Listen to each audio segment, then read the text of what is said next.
Hello, welcome to this edition of the interview series, and we are very grateful to you all for coming, and more so to Professor Ogunyemi, the president of ASUU, who has agreed to take so many questions from first interviewers, students, media personalities, to professors and members of the audience.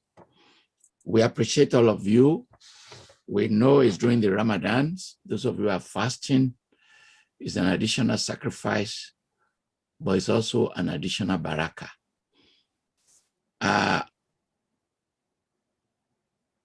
Without much ado, let me start by calling on the first person, Daniel Eworo, who is a student at Ahmadu Bello University. Universities exist because of students mainly and research, and we are giving him the privilege. Daniel, please, we can't see you. Daniel? Yeah, can you see me now? We can't see you, but ask your question. All right, thank you, Professor Falola, for the introduction. Can you hear me though? We can hear you, but we can't see you, but go ahead. All right, thank you, Prof, for the introduction and for the opportunity to represent student voices on an issue that has far-reaching consequences on the future of Nigerian students. Good evening, ladies and gentlemen of the audience. Good evening, Your Excellency, Professor Biodun Ogunyemi. It is a pleasure to make your acquaintance, and thank you for making yourself available to answer some of our questions today. With your permission, I'd like to start with my first question, sir. Okay, I'll go ahead. Go ahead. We know the ASUU, all right. We know the ASUU is a union body which engages the federal government to ensure the nation's education at tertiary level operates at globally recognized standards by insisting on a decent welfare packages for teachers and a conducive working environment for teachers and students. How well will you say the union has performed in carrying out this objective, and what have been its biggest challenges, sir? Thank you very much. Daniel. Yes, sir. Let me start by thanking Professor Falola for providing this platform. This platform will actually give us enough time, I presume, to clarify issues that have been engaging or bothering people's minds all along about the operations of our union. So I want to thank Professor Falola very profoundly for this platform. Daniel, yes, you have said that a union exists to talk about the welfare of its members and to ensure that the system works better. You are perfect, you are correct. You are also correct to say that we are likely to have challenges along the line. But let me say that the concerns of ASUU go beyond just the welfare of its members. Our understanding of the universities, particularly in our context, within the context of Africa, that is largely underdeveloped, is that the university system should be positioned in such a way that it could become a liberating force. It is the university that should become the incubating center for new ideas, for creating knowledge that can advance the cause of the society. And in every sector of the national life, the university should be present to make a difference. But our main concern in ASUU is that unless and until the university has what it takes to deliver on its mandates, which stands on a tripod of teaching, research, and community service, we cannot actually play our role effectively as a liberating force. Liberating force in terms of not just improving the welfare of our members, but advancing the cause of the society at large. That has been our preoccupation all along, especially when ASUU transformed from the National Association of Universities, NAYUT, which was the first organization of academics in Nigeria. The difference between NAYUT and ASUU today, the Academic Staff Union of Universities, is that whereas NAYUT operated as an elite organization, ASUU identifies with the cause of the suffering masses, and ASUU has conceptualized the university not just as a place where you train elite scholars, but where you also raise new generation of people that can intervene in the plight of the society, especially for an underdeveloped country like ours. Talking about our challenges, yes, we started with the military in the 70s and 80s. ASUU transformed from NAYUT in 1978. That was at the peak of the military rule in Nigeria, before we had this period of brief experience of civil rule when we were between 1979 and 1983. But ASUU came up at a time that was dwindling economy. The resources in Nigeria were reportedly dwindling, given the oil glut, the fall in petroleum prices, as we're currently witnessing now, crude oil, the prices of crude oil, as we're currently witnessing. And the ruling class in Nigeria saw other priorities other than education and decided to play down on education, shifted their emphasis to the political arena and to the other areas that will give them immediate returns for their efforts. ASUU stood up at that point to say, no, we will not allow this regression in our national life to continue. And ASUU stepped in, took up the challenge, and the challenge eventually took us to a point where we had to have brushes with the military government.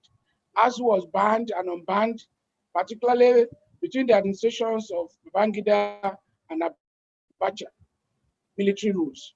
So when we had that kind of experience, ASUU became more determined because we had to identify and work with human rights groups in the country, and we emphasized the need to put human rights at the forefront of Nigeria's development or democratic agenda. So even after 1983, the process continued. And since then, ASUU has been having problems, even with the universities, because the issue of rights, the issue of freedom came to a center stage because the military will not let go. And we have not seen much difference even between the military and the current civilian dispensation. So it's like the issue of autonomy of the universities as the incubating centers for ideas, as the agents of change, and as the vanguard for the helpless and helpless people in the society. That agenda that we have set for ourselves is being consistently challenged. And we have been facing that even up to this present moment. And you will see that even now, our members will have to contend with getting what is due to them because the government wants to impose on them policies that are not in the interest of the system. And I will give you the most current example, which is the one we call IPPIS, Integrated Payroll and Personnel Information System, which essentially was designed for the civil service. And it was part of the agenda to bring the university system on the armpits of the bureaucrats, which we've been struggling to resist, particularly in the last 4 or 5 years. So we have really had it tough, such that even now, we still have our members whose salary have been withheld for upward of 4 months, some for as long as 12 months, because our members insisted that IPPIS will not be in the interest of the university system. IPPIS will trample on the autonomy of the universities, and IPPIS will make, we actually cripple universities in terms of the delivery mandate. So the challenges are there, and the challenges have been magnified because of the disposition of the political class, who see universities as avenues for extending their influence, and which we as a union, we have consistently resisted. Thank you very much, sir, for that illuminating response. And I must say, you've delved into parts of the second question I was going to ask, but I'll still go ahead and ask. The ASUU, since its inception in 1978, sir, has stood for the improvement of tertiary education in Nigeria, doing so in the alternating periods between military and civilian rule. Would you say civilian dispensations have been more receptive and amenable? And how would you rate the current administration's commitment to transforming tertiary education in Nigeria, sir? As I hinted earlier, yes, we have not seen much difference between the military rule as well as the current civilian dispensation, which started in 1999. Because to us, it appears there's still a hangover effect from the long period of military rule in Nigeria. And you will see that most of the top players in the polity actually had military background. So it appears that hangover is there, and that hangover is manifesting in all they do. Hardly will you see a president since 1999 want to book opposition. For instance, at a point we started criticizing General, pardon me, well, it's now Chief Olusegun Obasanjo, former General Olusegun Obasanjo. He said ASUU was the problem of Nigeria, and the best way to deal with ASUU was to unleash private university, and then to deal with ASUU such that ASUU will be crushed. And he likened ASUU to a snake, and he said he will cut that snake, bury his body in Lagos, and take the head to Maiduguri. So when you have that kind of orientation or that kind of disposition towards a union of intellectuals, they can hardly harvest their potential for the development of the country. And that is where we have found it difficult to actually make contributions. Even when we throw up ideas, they label us as opposition.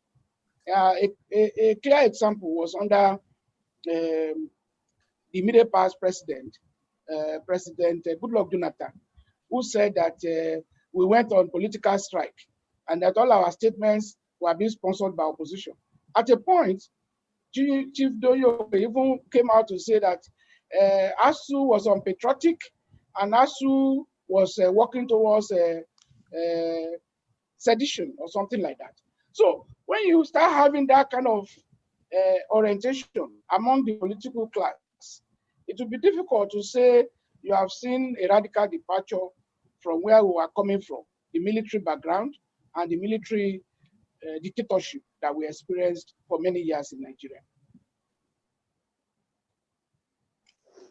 Thank you very much, sir. You're welcome. All right. For my third question, the recent strike action, the federal government agreed to the union's demands for the payment of teachers' salary arrears, sparking of allegations that the primary aim of the union struggle has always been for the benefit of teachers, and that its concern for the infrastructural deficit in tertiary education sector is secondary. What is your take on this? Is there any superiority or preference in ASUU's multi-pronged demands for improved tertiary education in Nigeria? that allegation is not correct.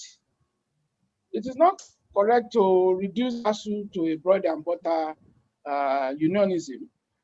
We are given to bread and butter unionism. The last strike you referenced, we came up, we did not suspend the strike until government agreed to release 30 billion as part of the outstanding fund under needs assessment revitalization fund, to which government signed in 2013. And let me tell you this: the last week of March and the first week of this month, I visited 12 universities in the Northeast, monitoring what they did with the last release that we had under revitalization fund. That was the 20 billion that was shared 2019 among over 60 universities in Nigeria. Now, the experience from that monitoring revealed that even that little sum of 20 billion made a lot of difference. I visited universities where they had structures, they didn't have laboratory equipment. I can tell you in one of the universities, about 5 laboratories were equipped with close to 500 million that they got from that release. The same thing is likely to happen now, where when we have 30 billion that has been allocated. The fund will soon be released, but the policy is that we have to know what they are doing with what was released the last time before the next tranche is made available to the universities concerned. So we can say confidently that our strike has not been about what people will call stomach infrastructure in some quarters, but it has been about empowering lecturers in terms of facilities, in terms of the enabling environment to deliver on their mandate. And of course, you cannot expect lecturers to deliver on their mandate on empty stomach. That is where the two will have to go together.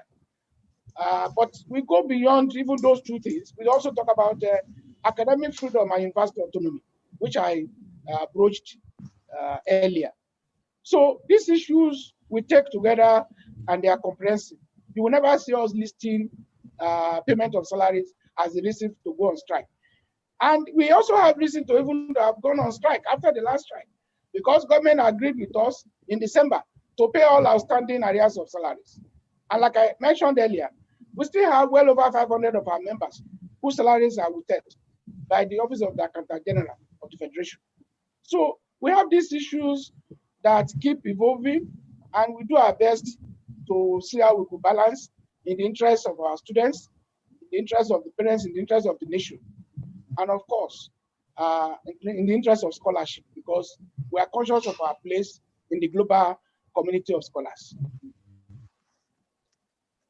Thank you very much, Prof, for that illuminating response. Indeed, our teachers should get their due wages for the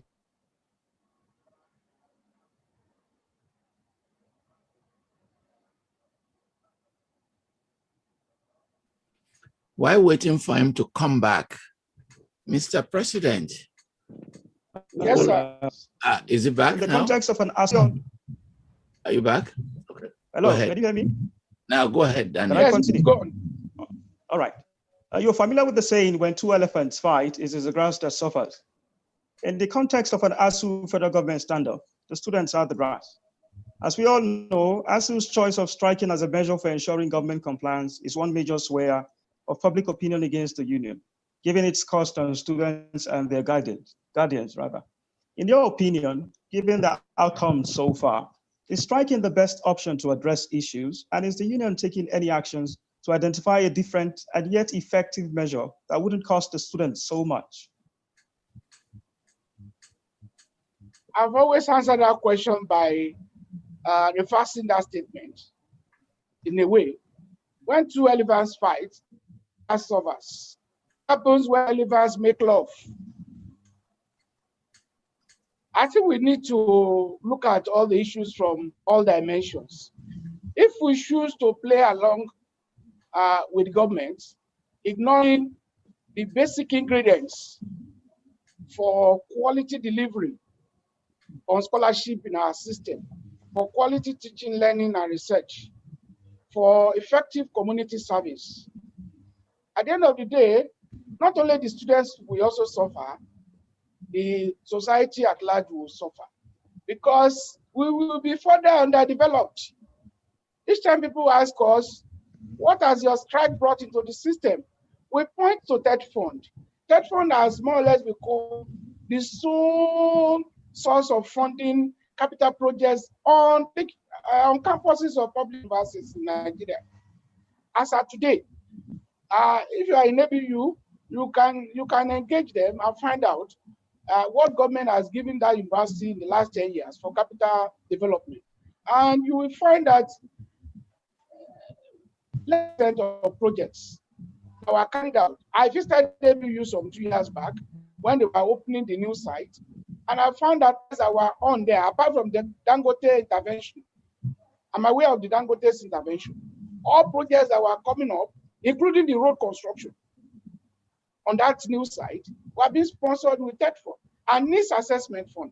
So to that extent, we are doing this in the interest of our students, because they too should be interested in maybe the price we have to pay.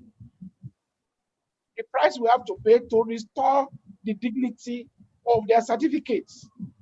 You see, if you are in core sciences, I'll give you the example of where my friend is, Nasir Fage. He will always tell you that if you carry out a research today in nuclear physics, he was trained in ABU. I was trained in ABU in the, I think, late 90s and so for his PhD. If you want to publish a paper in nuclear physics today, they will request for details about your laboratory. And unless you have the cutting edge facility, the state of the art, you cannot be trusted with the outcome of your research. And that is to the disadvantage of the lecturers as well as the students. So what we are doing in effect is to ensure that we put in place the minimum requirements for us to be able to deliver on our mandate and to be able to stand competitiveness, if not in the global arena, at least in the African scene, in the African environment. So we are challenged. And we have always asked people, and they say, is strike the only option? Please advise us on what else we have to do. Before ASUU goes on strike, we must have written several letters, we must have held several meetings, and it is when all options fail that ASUU goes for strike as the option of the last resort. But what government quickly does is to stigmatize us, and they criminalize strike action, which is also endorsed, of course, in the ILO convention. So we are conscious of our place in history, and we are conscious of our historic challenge within the developmental context of Nigeria and indeed Africa. Time was when Nigerian universities were highly rated in Africa, and even within the global scene. Time was when our products were hotcakes in other parts of the world.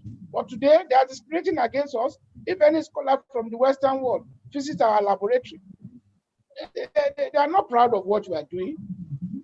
And we cannot continue like that. So if we have a government, or if we have, as we have had, consistently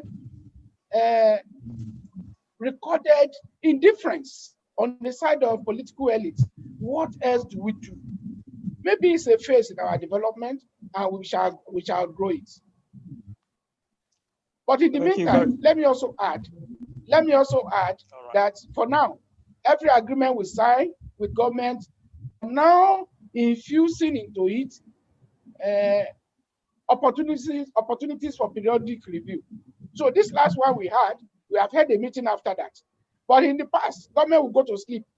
Now that we have built into it periodic review of our agreements with them. I think that will help us to track the level of implementation and reduce the tensions that characterize non-implementation of agreements. Thank you very much, Prof, for that explanation. Indeed, I have seen some of the projects, the TED Fund projects you mentioned. I have seen them for myself. I must say that we, the students, are solidly behind you in your endeavor to get us the best education possible in Nigeria. And we wish you Godspeed Thank you very much. in the union's activities. Thank you. Thank you very much. Thank you, Daniel, and we wish you the best in your graduate students at ABU. There is a suggestion following up on Daniel's question that parents, in response to your question on strike and things like that, are now preferring to send their children to private schools. Are you not worried that over time, private schools will actually overtake in significance the public schools?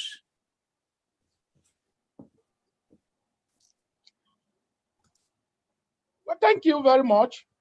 Actually, as I mentioned earlier, then President Obasanjo actually said something like that he will unleash private universities in order to whittle down the impact of ASUU and public universities. Of course, that is the agenda of the elite class. But I think they too should be worried. They too should be worried. They should be worried that either of two things are likely to happen. If they kill public universities for private universities to thrive, there will be increased corruption in order for those who work in government and public agencies to be able to send their children to the new colonies, because I will call them new colonies for elite education. That is one option.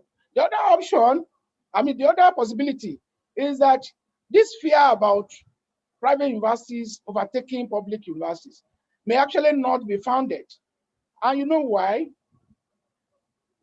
The poverty level in this country does not actually support that hypothesis. You see, as of today, we now have 99 private universities. That was before the licensing of 20 additional private universities some 2 weeks back or so. But those 99 private universities, they account for less than 5%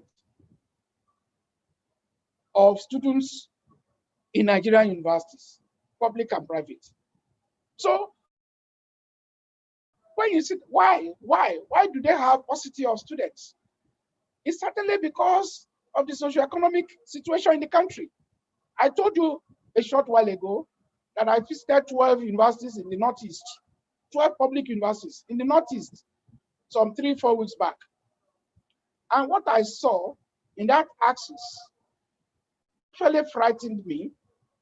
We had an encounter with a vice chancellor who told us that they were paying, it's a state university, I won't mention the name just to preserve their identity, that they were charging 25,000 and students were still defaulting.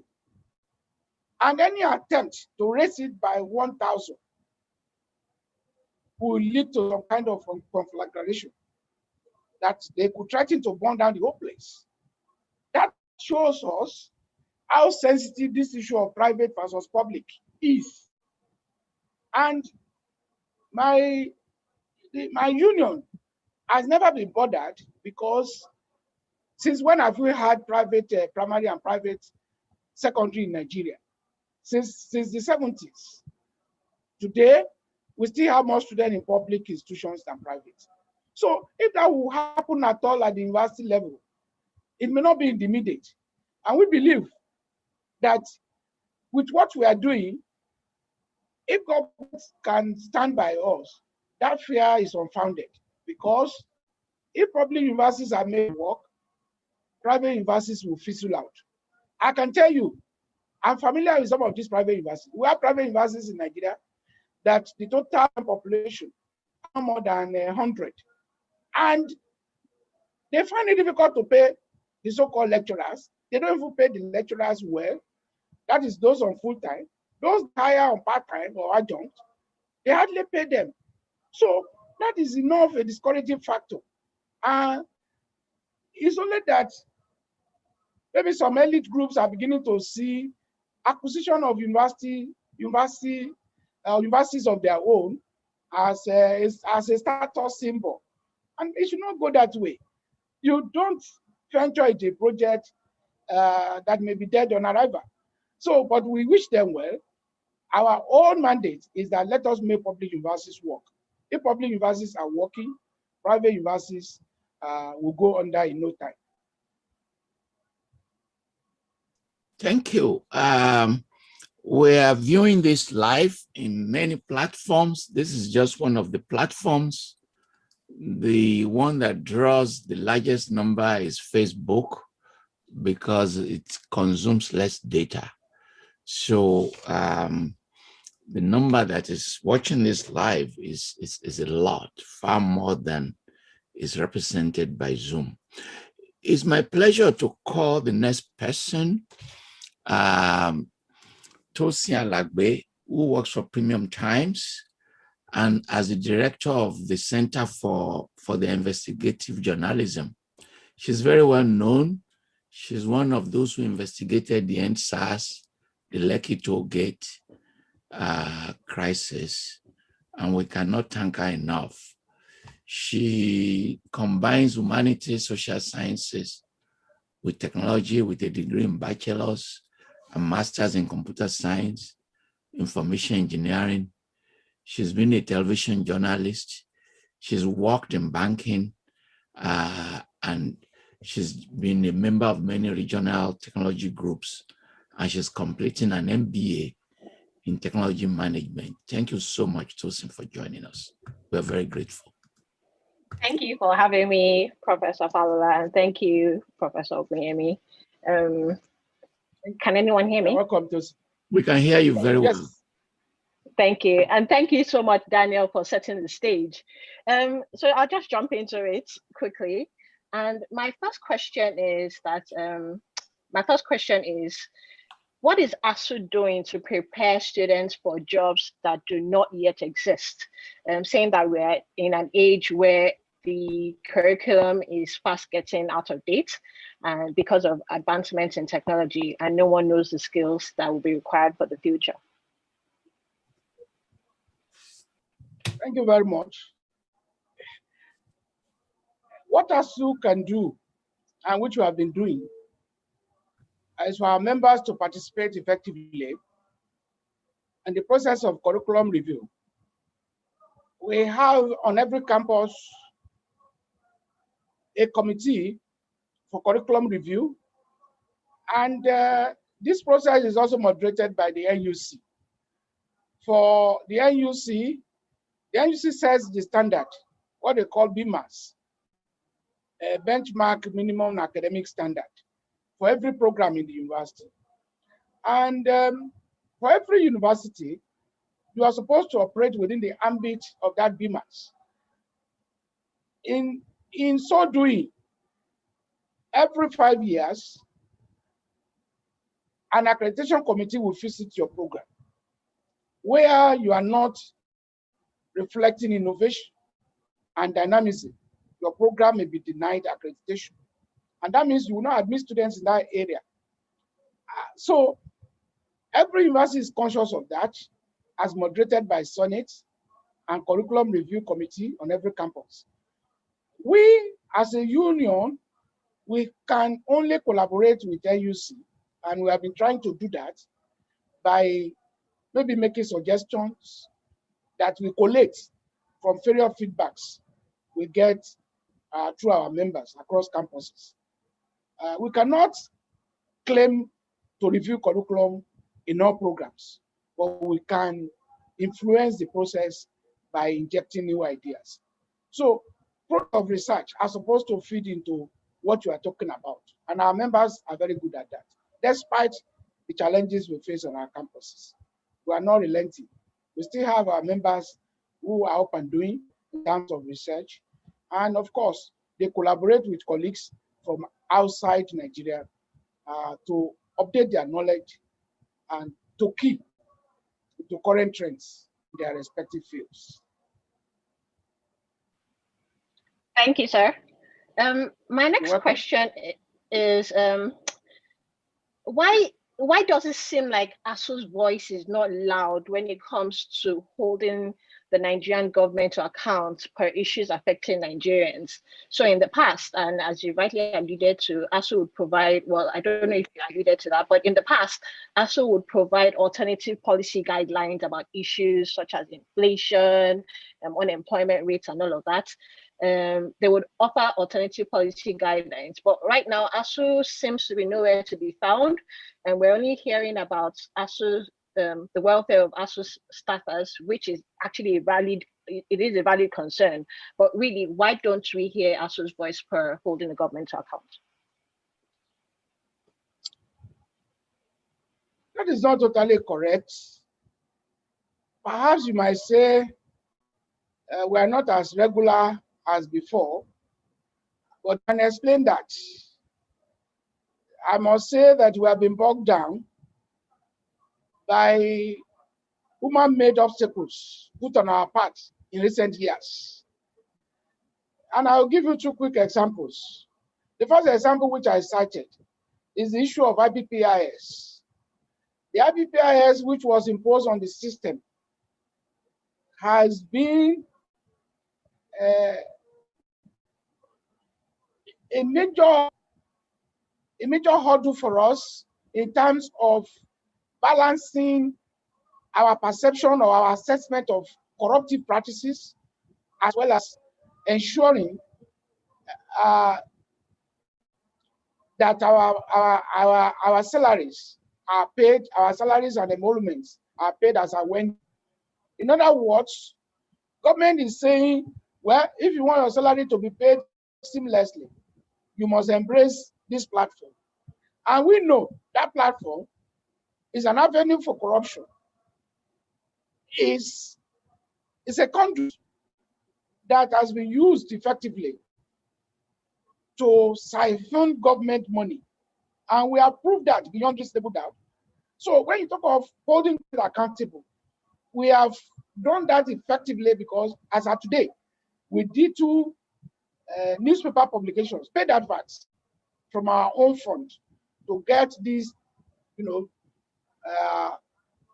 get this out there into the public space.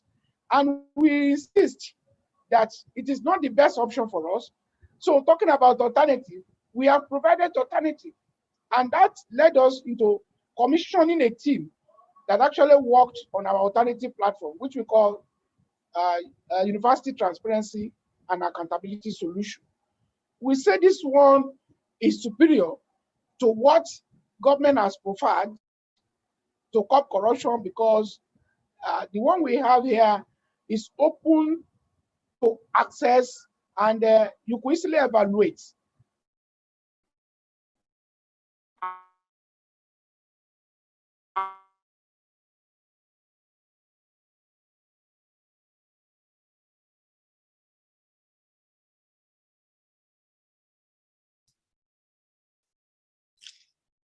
Can you try Ogunyemi? It's frozen. It's frozen. Activities and procedures on that platform, unlike I will have to get to the office of the Accountant General in their pay. And so the other one did to us in terms of denial of our entitlements. We set out to negotiate with government, and for 3 years, we were unable to agree on just one item until we protested to the public, to the whole world, that this was what was happening. And eventually, after much pressure and persistent pressure on our own part, government acceded to our demand that the negotiation committee should be reconstituted. So I said earlier that we have human-made obstacles put on our part, making it difficult for us because now they are beginning to throw existential challenges. The existential challenges will arise from the fact that, well, you have not subscribed to IPPIS, you have no salary. And as we speak, many of our members denied their salaries for several months. We are under pressure from that angle. They also withheld our checkup dues for several months, upward of 1 year. And it was meant to hamstring us, but good enough, we are still able to circumvent those obstacles. So when you say we are not loud enough, we are still talking, because back on every campus, our members are talking. As we speak, not less than 3 chairpersons of our union have either been sent out of their job or are currently being tried for insubordination, or what they call misconduct. What did they do? They raised their voices against corruptive practices in their universities. I can tell you the example of Federal University of Ekiti, where our chairman has been sent out of his job for almost 2 years, and he was not being paid a couple. The union has to come to his aid, and that's what we are managing. We still have issues about if Federal University Lokoja, where, or in spite of our petition,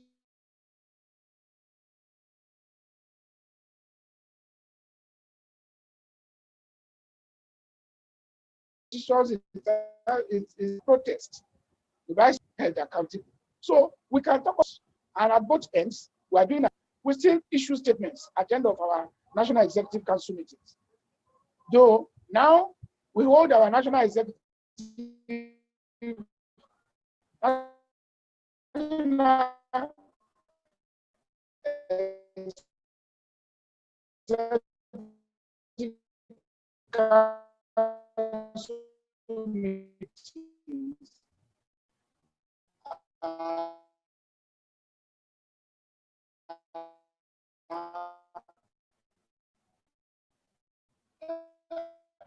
On quarterly basis, like I used to do before, when it was noise we're talking about, or the loudness of our voice. Thank you. Hello? Yeah, you are back. We apologize for that technical problem, but you are back now.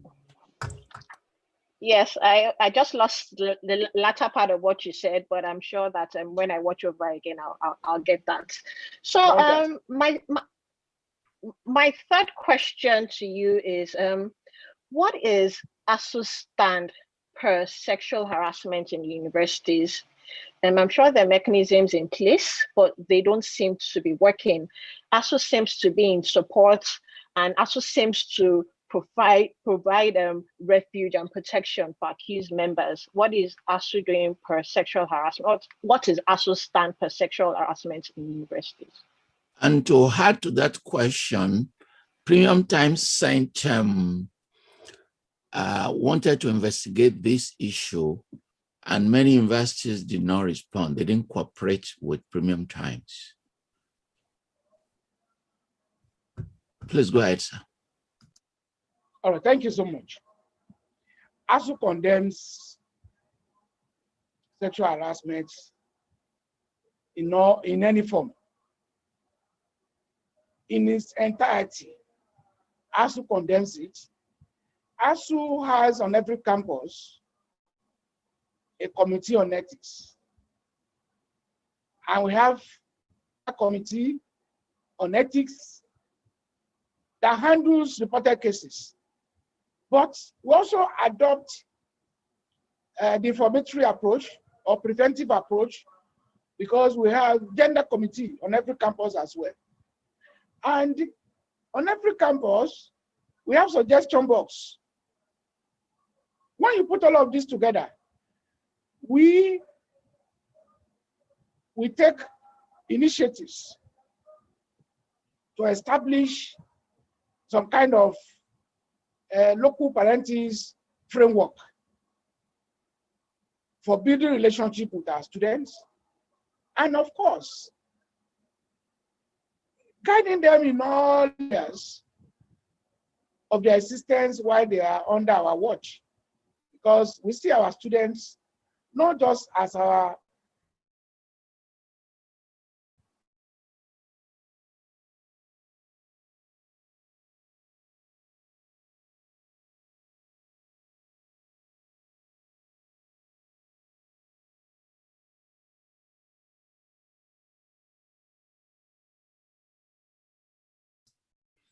That's internet issue, the network problem in Nigeria.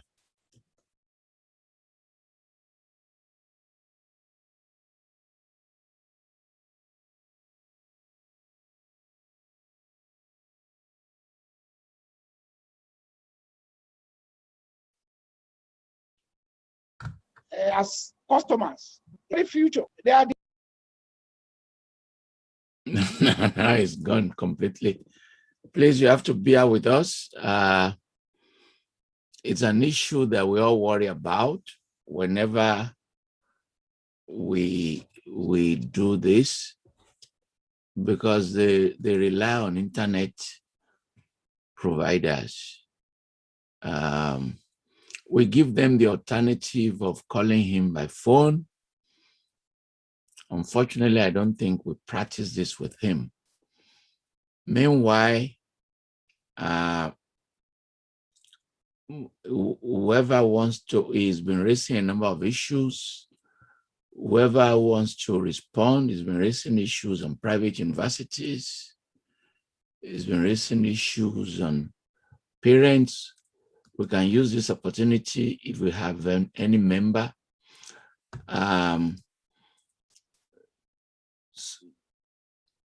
who wants to say something for now, and when he's back, we will reconnect with him.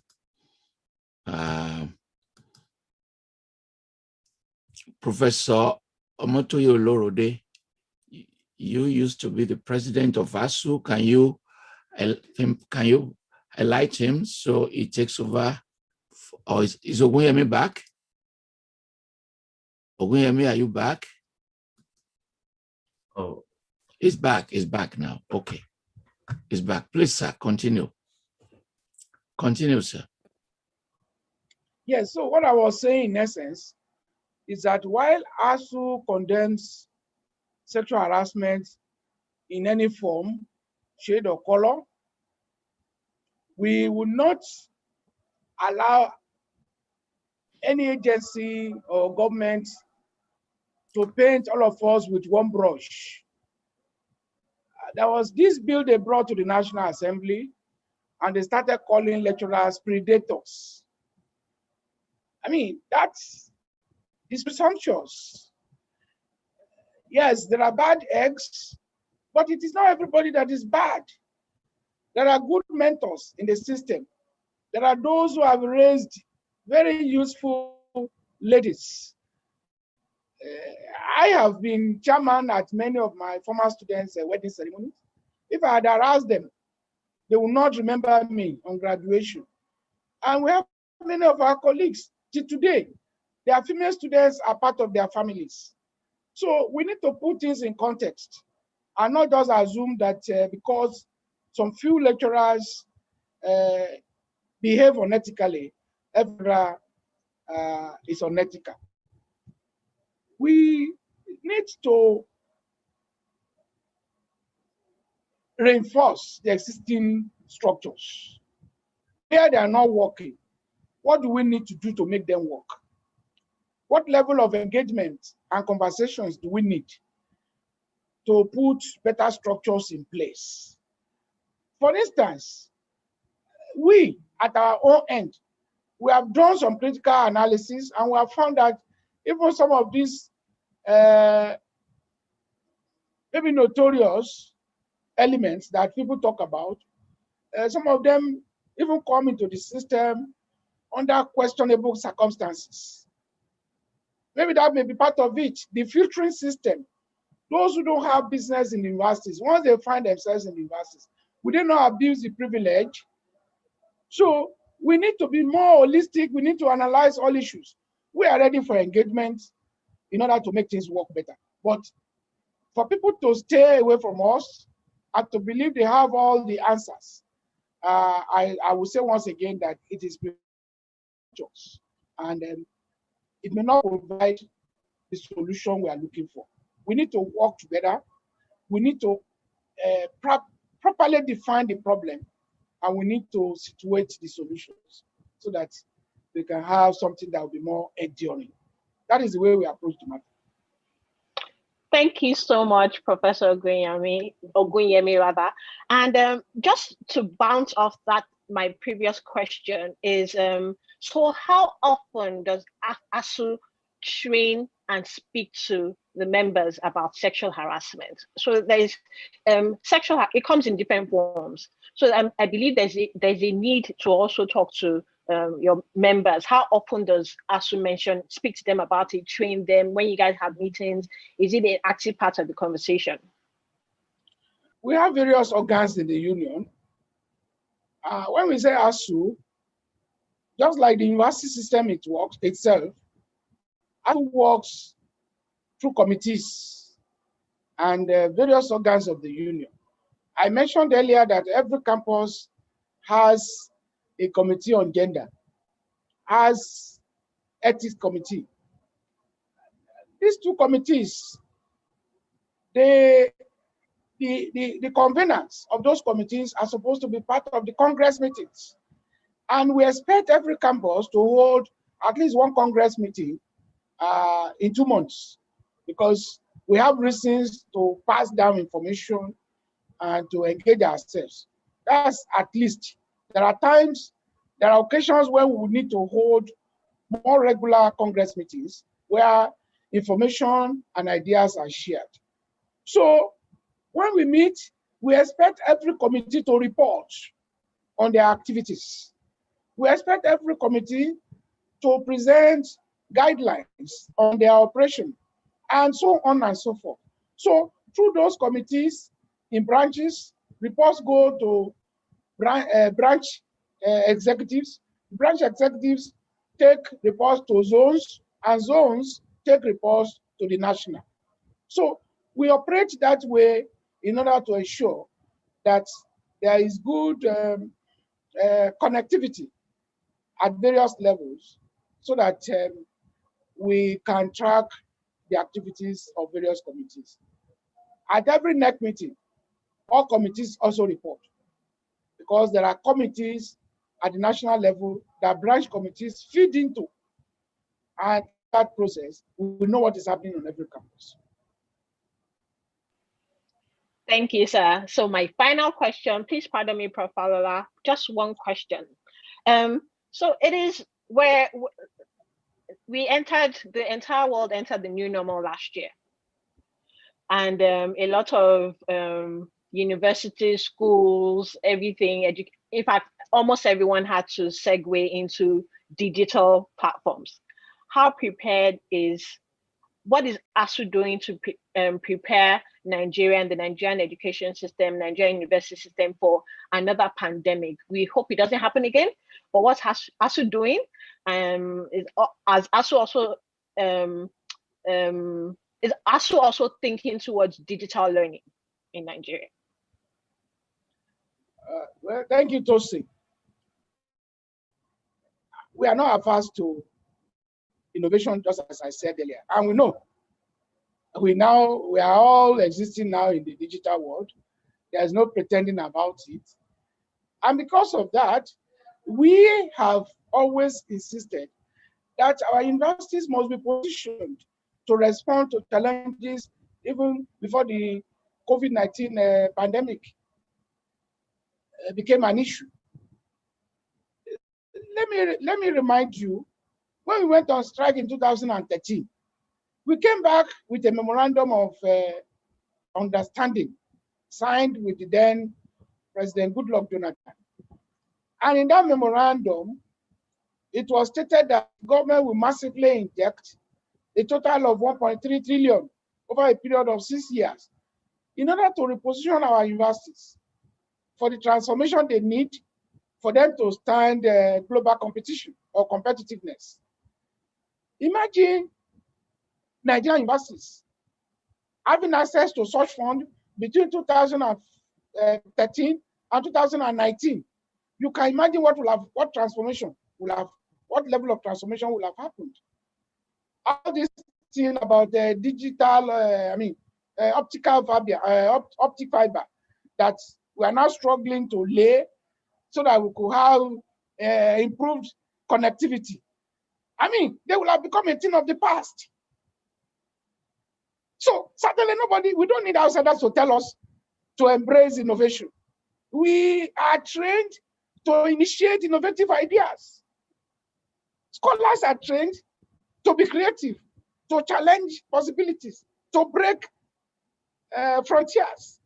So we will not be living up to our billing if we are not responding to challenges. And that is why proactively, we've always been taking Nigerian government on that, look, government, the world ahead of us, I mean, the world will leave us behind if we fail to move with the current. And so the currency of ideas that are coming now, they are not new to us. We predicted it 2013 to now. But I can tell you, we are struggling to get just 250 out of the 1.3 trillion government promised us in 2013. Can you imagine? That's a far cry. And in this business, you are as good as your tool of work. I just gave the example of nuclear physics when at the outset of this discussion. You want to publish in a world-class journal, and they ask you, describe your laboratory. And you will tell them where you bought the equipment. Because at that level, every equipment that has been manufactured in that field has a register. So it's not a question about embracing the digital option. It's not an option. It is inevitable. And we're already there, only that we're not fully there. But we can do better if we get the necessary support. And that is why you continue to see us crying and shouting at the top of its voice about repositioning our universities. Thank you so much. Yes, thank you. Before you take off, Tosin, let me do some follow-up. Our first question is very important, and I think we need to address it. So when a student enters a university, 5 years later, the fields have changed. New occupations have emerged. So what they do in many universities now, including mine, is to create a category undecided. In fact, a large percentage of students who apply to us, they fill that column undecided. Because when you and I were in the universities, disciplines were stable, occupations were stable. Parents knew only about engineering, medicine, and law for mobility. But today, the disciplines are so many. Almost within 4 or 5 years, new fields emerged, new subfields emerged. When I joined the university here, there used to be, there was no faculty of geophysics. It's now a whole faculty with departments. So as a follow-up to your last answer, how do we respond? I know this is not just an ASUU question, but how do we build an infrastructure to respond to the demands of younger people, more talented, internet savvy? They can access information everywhere in the world. How do we create universities that can respond immediately? Well, Prof, I think the challenge here is about research opportunities. All those expansion and innovations you see in the Western world, they are products of research. It is research that will link you with the new needs. Because the product of, at the end of every research endeavor, you come up with proposals, you come up with suggestions. And what you do as follow-up, as you are saying, in creating new structures for learning, new opportunities for advancement of knowledge, is in response to research. Until and unless we have these facilities, basic infrastructure, to be able to, because we can talk of collaboration with the outside, I mean, with our colleagues, with our friends, with diaspora scholars, which some of us are already doing. But you have limitations when it comes to exchanges. I mean, I can't imagine anybody coming from university now to any university in Nigeria, maybe for sabbatical leave or for short program, particularly in the area of science. I mean, there was a time our colleagues visited a university in Egypt, and they found that in the College of Medicine, a department has as many as 7 laboratories. 7 laboratories. How many laboratories can we boast of, even in the College of Medicine in Nigeria? Now they are talking of molecular laboratories, and it is like they are doing universities favors by saying we will get some of these molecular laboratories into the university. Those are the basic things that should have been there, have been issued. But because we are bereft of the basic infrastructure and equipment that we need to train 21st century graduates, we are challenged in responding as quickly as demanded, of course. Yes, universities are supposed to be dynamic environments. Senate, the University Senate is supposed to be the driver of the curriculum dynamics that should be happening on our campuses. But they are circumscribed. Members of Senate cannot actually express fully the ideas they have when they do not have an environment that is supportive. I'll tell you that even when government budgets X million or X billion for infrastructure in the universities, they hardly release up to 10%, federal or state. So when you place proposed budget with implemented budget, you will see a wide gap. So we don't have plans for our universities. Unlike what you see in the Western world, we are bereft of the tools and equipment that we need, and our ability to do cutting-edge research is limited because of our circumstances. So I agree with you that we need such innovations, that we need to move in the direction the rest of the world is going in terms of embracing new ideas. But how much have we done to consolidate on the little that we have? But for ASUU, many vice chancellors will tell you that our university, public universities in Nigeria, will have gone under. In the last 10, 20 years, our laboratories will have become totally empty. When we carried out the needs assessment in 2012, I visited the first generation university. This is not something I should be saying on a global platform like this. Thank God, I visited that university last year. The trend has been reversed. But what did I find? In a first generation university, they were using kerosene stove in place of Bunsen burner. Taps in the laboratory were not running. Tell me, what kind of experiment? They were fetching water in buckets to carry out experiments in chemistry laboratory. What kind of experiment will come out of that place? This is not something we should be saying in a global platform like this, but it happened. It's documented. Prof, I can send you that report. That is, it's until you understand that kind of situation in which we find ourselves, you cannot fully appreciate why ASUU is so passionate about our advocacy for change in the university system. Will it be possible, Mr. President, to launch a campaign to Nigerian parents that universities may not be for everyone? That is not the only avenue to succeed in life. That we may need to build technical schools, build trade centers.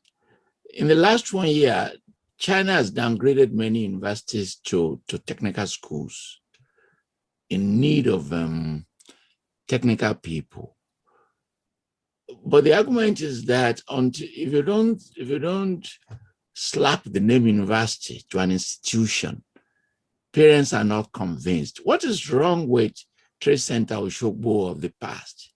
What is wrong with the Polytechnic where students are well trained, they have great skills, they can become innovators, they can build good houses and big roads?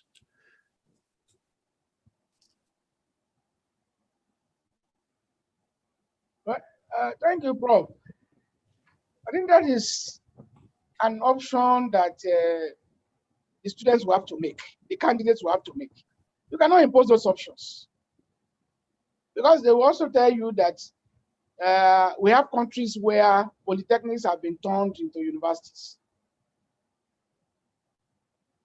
And they will ask these political elites that are saying, well, universities are not the only option. They will ask them, how many of their children are attending technical colleges?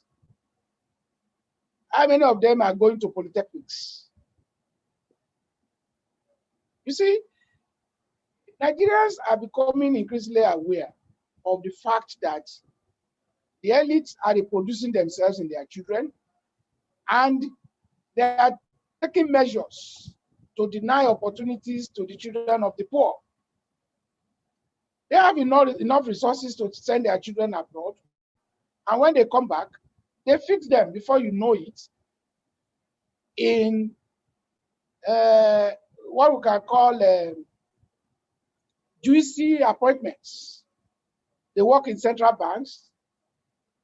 They work in all those places where they are close to being paid in dollars.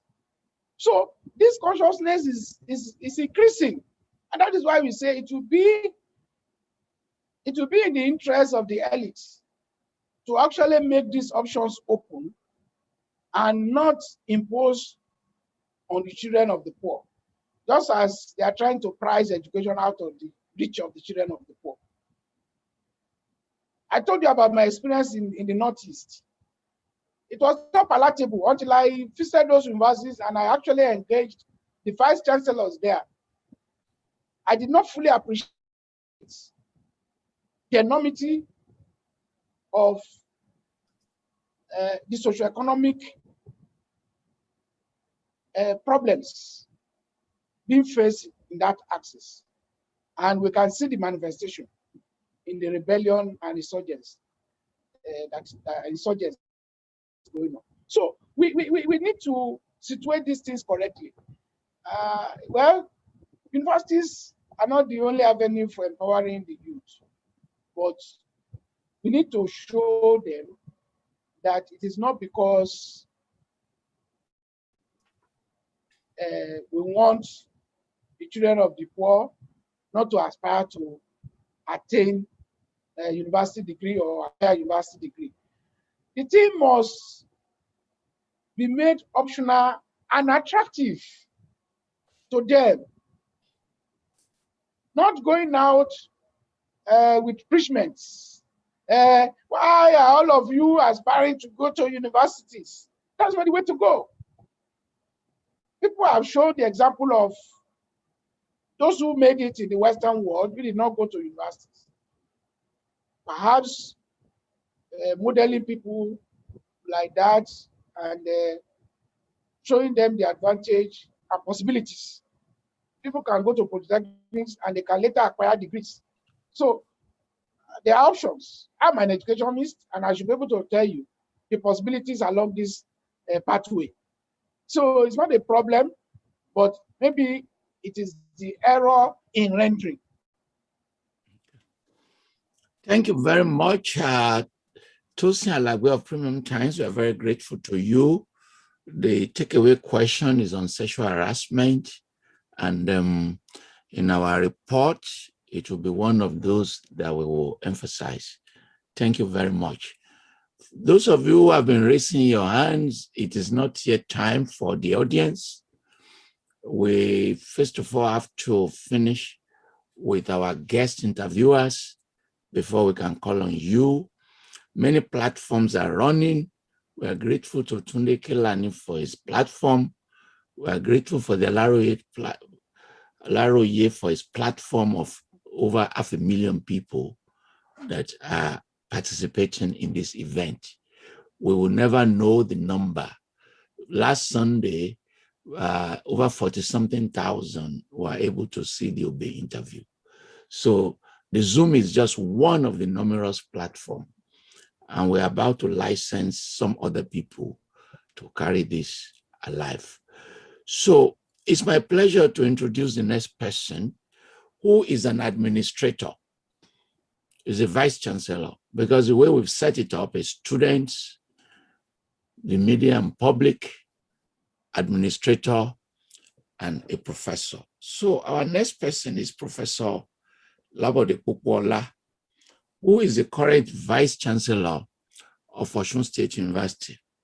He used to be an ASUU member at the University of Ibadan, where he was a professor of forest economics and sustainable development. And while vice chancellor, is taking that specialization of sustainable development into one of the biggest projects in the Nigerian academy, converting it to a degree from BA to PhD in various disciplines. We are very grateful for his initiative in that regard. He finished at Ibadan, worked at Ibadan, where he became a professor in forest economics in 2002. And thereafter, he has served in various capacities, head of department, sub-dean, and dean. He's raised so many funds. He's participated in so many management. He's been part of the MacArthur Foundation Award. He's established programs. He's extremely conversant with national and international academy. He's a member of various organizations. He's won various awards and honor. He supervised so many students at both level, at various levels, PhD.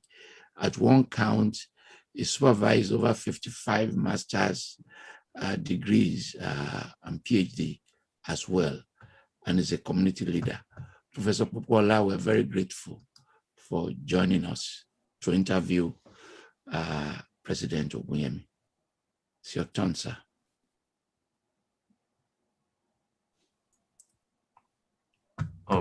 Professor, please, Okay.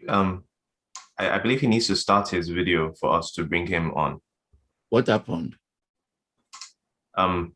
Yes. Yeah, Thank you, I sir. see him. And sir, please, can you also unmute? Can you unmute?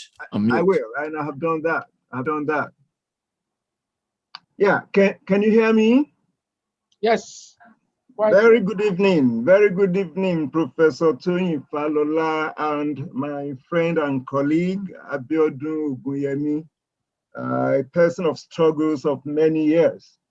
Let me say categorically that ASUU struggles are national struggles. They are patriotic struggles. The problem some of us have about it is the tactics. I have a couple of questions that I will ask. First, as a student of many years, as a teacher of many years, and as an administrator and community leader. I want to find out what your notion is on funding of education, particularly at the tertiary level. I ask this because in our own context, our union is opposed to co-funding. Co-funding in this context, I refer to government doing its own bits, parents doing their own bits, the communities and societies doing their own bits, we in the academia looking for grants to support research. It's a partnership all over the world. That's what obtains. There is no free lunch anywhere. It's not about any elites not wanting the ordinary people to acquire education. What is the notion of our union? Because we are opposed to payment of fees, and it's no longer fashionable that people don't pay fees. So I want to know what our opinion is on this. Well, thank you, Prof. Let me start with this introduction about user. Professor Falola said you used to be. I am still a member. I am still a member of ASUU. Yeah, well, maybe you have revalidated your membership. Maybe you have revalidated your membership. It's okay. It's okay. That's all right. You are welcome on board. You are welcome on board.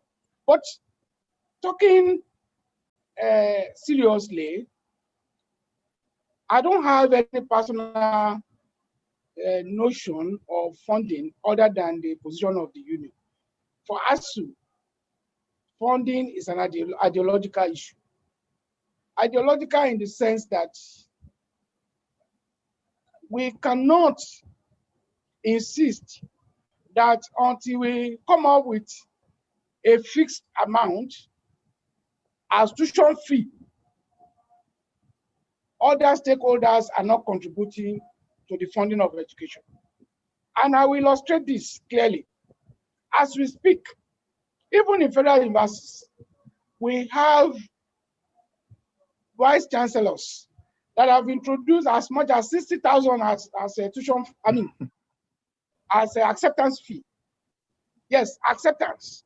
I'm sure when you went to the university, you are not made to pay acceptance fee for the admission offered you in that university. The point I'm making here is that vice chancellors have devised means and ways of levying students without calling those levies tuition. But taking it deeper than that, our ideological position about fixing an amount as tuition fee and escalating it every time or every year was informed way back in 1978 with the nature of our state. Nigeria is an underdeveloped country.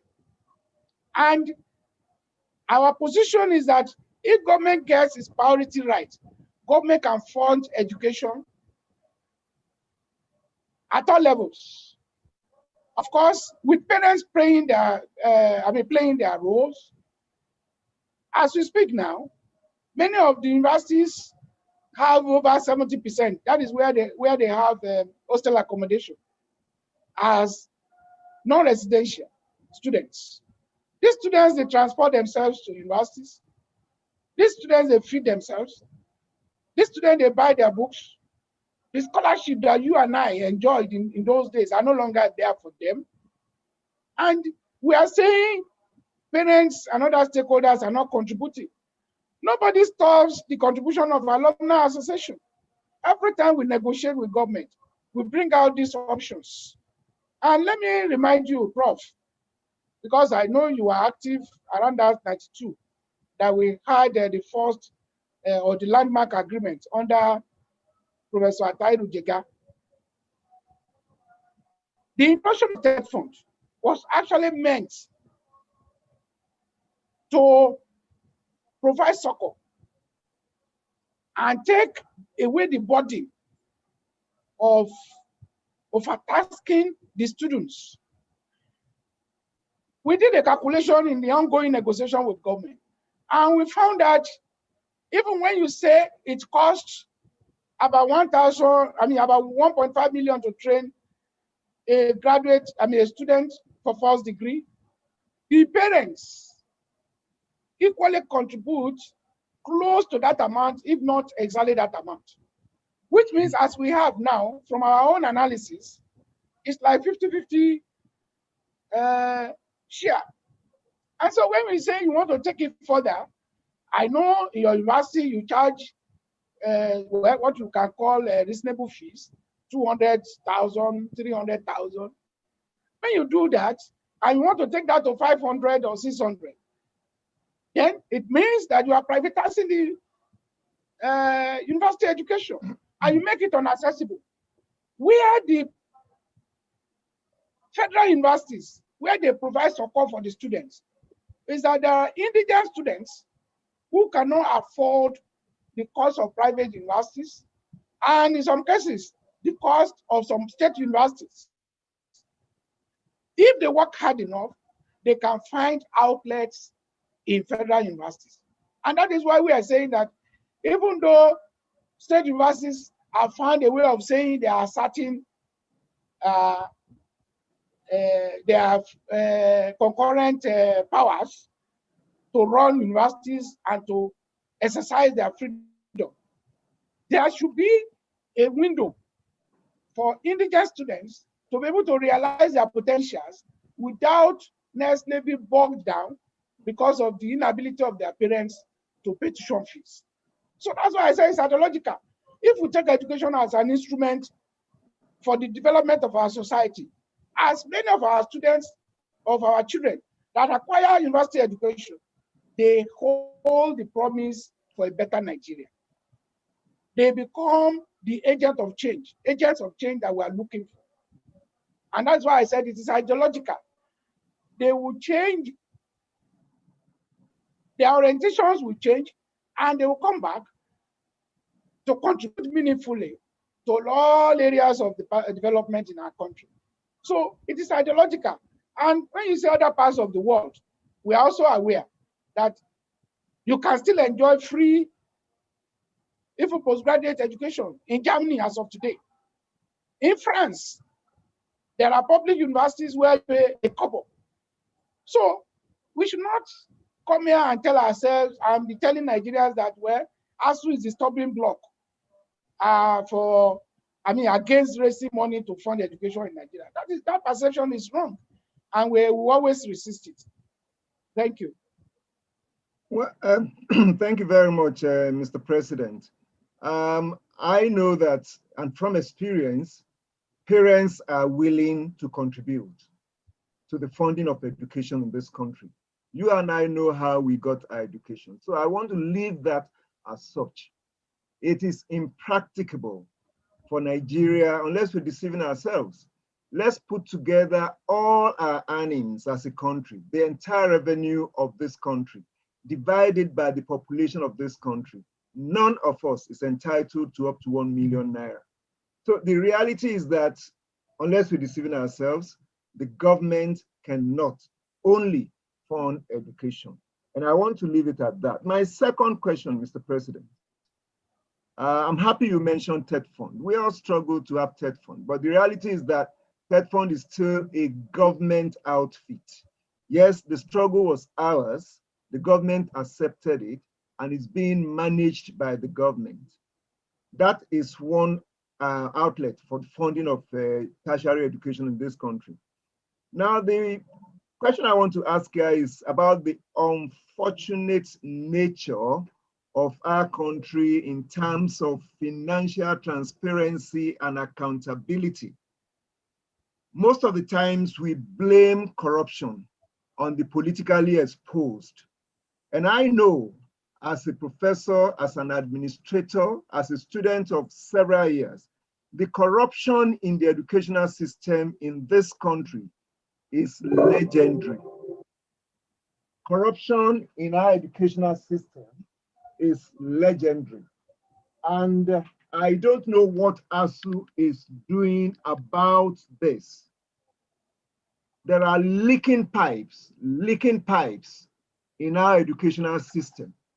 What is ASUU doing about this in terms of corruption? Thank you. Sorry, before I go back to that question, let me also add a footnote to your last statement on my answer to your first question.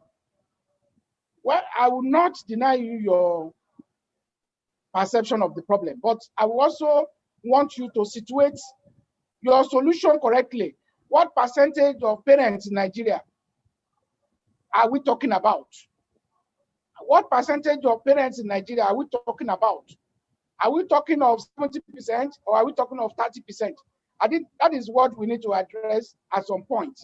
And I've just told you that there are some countries, even in the Western world, where university education is still provided free. So we need to put that into context. Now, talking about leakages, yes, ASUU is aware of that. I want to say that it appears too much burden is now being passed to the union.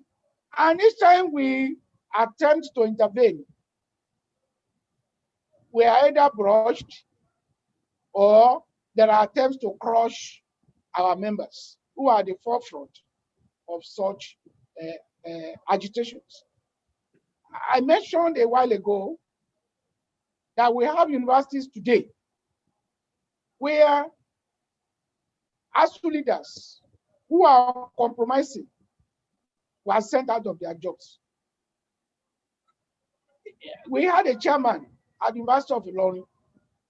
Because he did a protest, he documented issues of corruption about the university, and he sent to EFCC. The then sitting vice chancellor sent him out of his job. For many months, he took court judgment to restore him back to his job. In Federal University of Ekiti today, our chairman there has been sent out of his job for over 2 years. What was his offense? He raised issues, he documented issues against the sitting vice chancellor and sent to the Federal Ministry of Education, sent to the presidency, and of course, sent to the National Secretariat of ASUU. He was dismissed because when you say you suspend somebody, the law says you can suspend somebody for 6 months and place that person on half salary. But this person has been sent out of his job for about 2 years or over 2 years now. He's not being paid a kobo. And it's only the new VC that is saying that, well, we will settle out of court. In other words, I'm saying that there are cases that we have taken up, even up to the EFCC. But nothing happened. You know the powers of the vice chancellor. And of course, you have also tried to use that power against us. But I won't go into the details here. No, you know what I'm talking about. I don't. No, Prof. Let's address the issues. I won't Mr. be personal. President, let's address the issues. I promise you. Let's address the But issues. the issue is that it would be wrong of any administrator to accuse ASUU of being indifferent to corruption. Of course, there are those who could be pliable, and there are also vice chancellors who are planting molds in the leadership of our union, so that they could have their way and they could create confusion where opposition is springing up. So we have all these kind of experiences, and we know that at every point we handle cases as they come. So it is not correct to say ASUU is not doing anything. Only that we are struggling against those that we call formidable forces within and outside the universities. Well, thank you very much. I never said ASUU was doing nothing. What I wanted to know is, what are we doing? What can we do further? And as administrator, I even know that some of our members are even interested in contract awards. That I know. That I know. Let me give you some of this. Let me give you one example of what we are doing. In our 2009 agreement with federal government, we proposed a budget monitoring committee.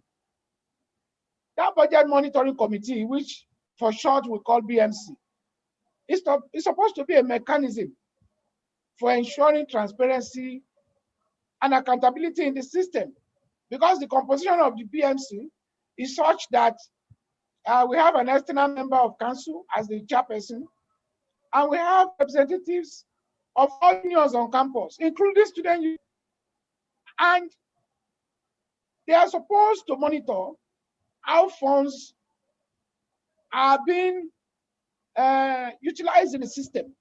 In all our intervention funds, we go out to monitor, and the first thing we ask for is BMC.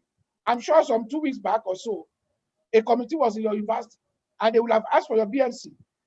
I'm sure, let me also tell you here, if your BMC is not properly constituted, you don't get the next tranche. It's not a trek, sir, but that is the standard practice. So we have putting mechanisms in place. We only hope and pray that administrators will allow the mechanisms to work.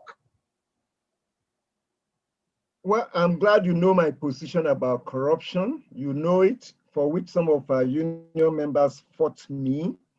But what I'm saying is that as a union, we should do more. I'm very sad when I see projects in our universities, projects that are not worth 50 million, awarded at 200 million, some abandoned, many substandard. The BMC is not working.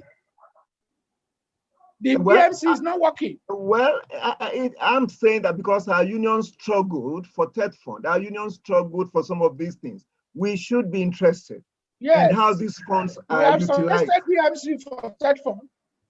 Okay. We have suggested BMC for TED fund. If we make TED fund, if we make BMC work, then we'll begin to see better results. Okay, let's do more. That's my plea. Let's do more.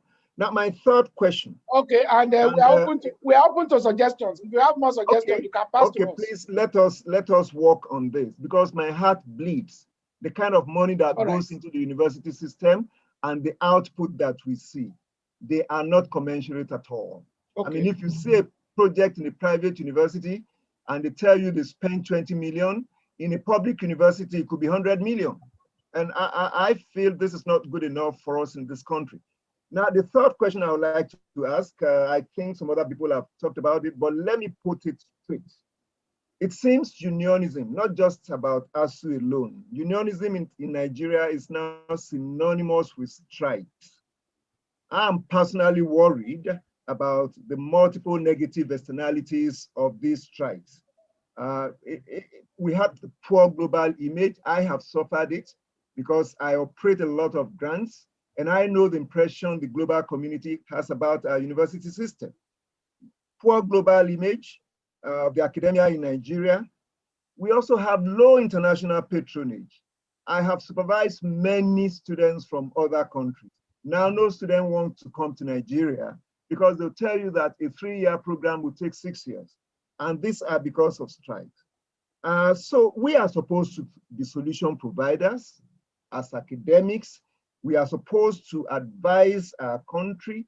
We are supposed to inform policy. Don't you think we need a change of strategy? This is becoming too much. It's no longer fashionable for universities to go on strike for several months. And our governments are not necessarily the worst in terms of funding of education. I say this as somebody who has moved around a lot. I've moved around a lot. I've operated in many universities across the globe. Nigeria is not the worst in terms of funding. It can be better. Can't we find a better strategy than closing down the universities for 9 months, 10 months? Nobody does it again anywhere in the world.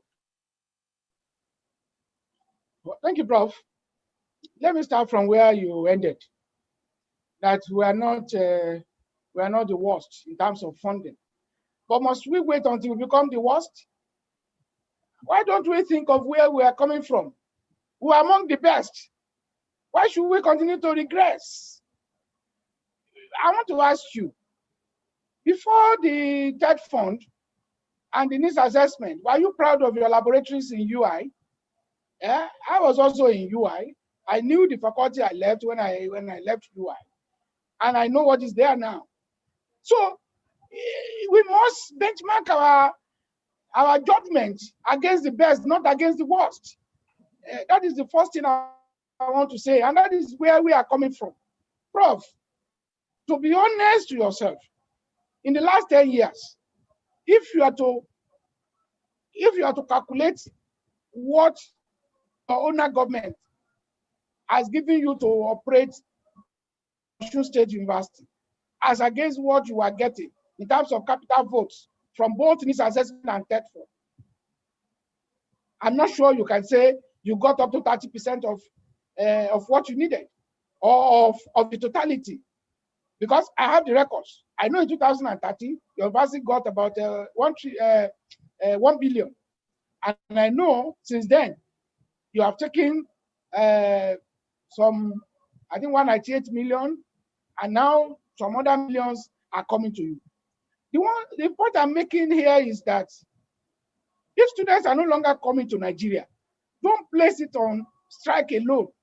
Just talk of deterioration in our operational environment.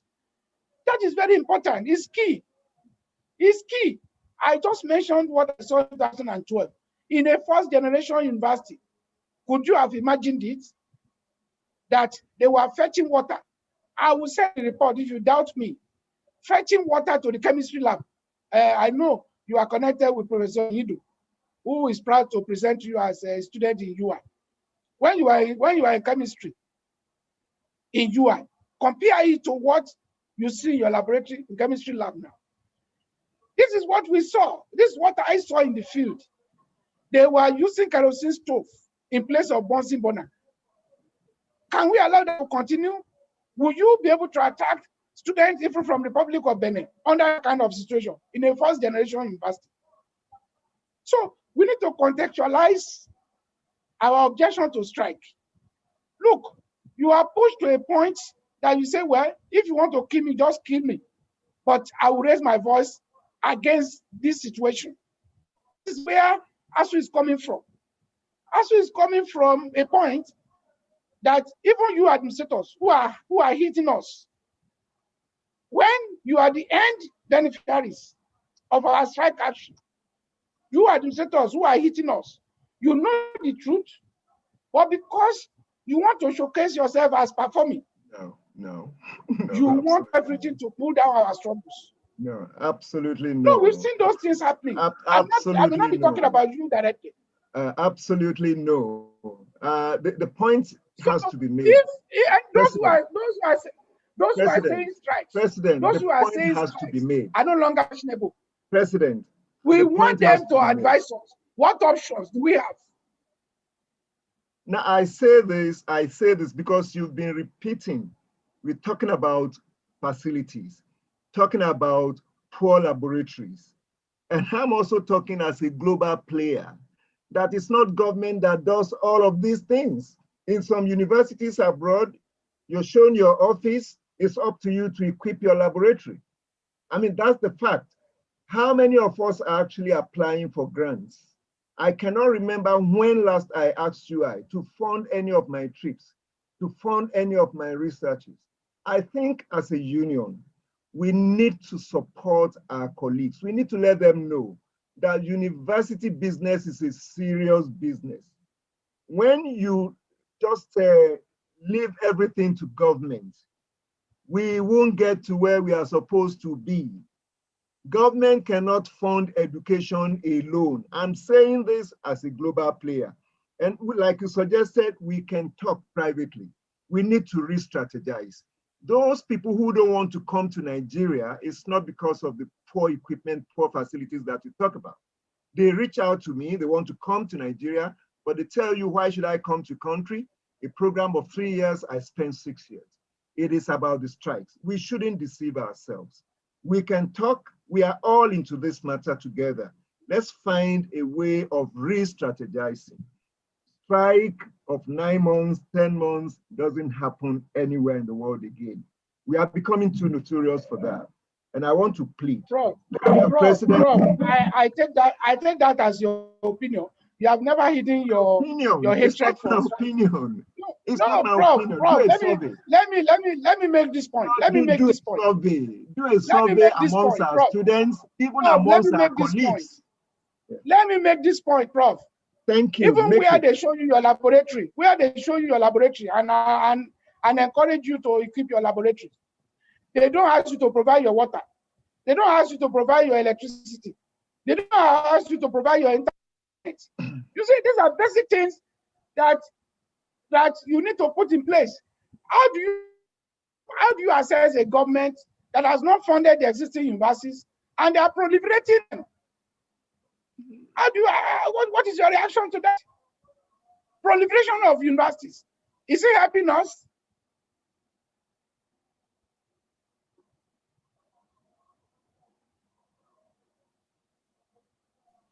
We will await the return of Professor Labode. Hello? Hello?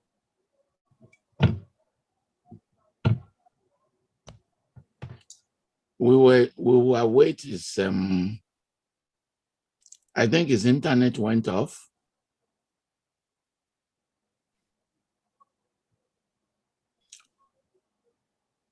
While awaiting the return of Professor Labode, I can take one question from the audience.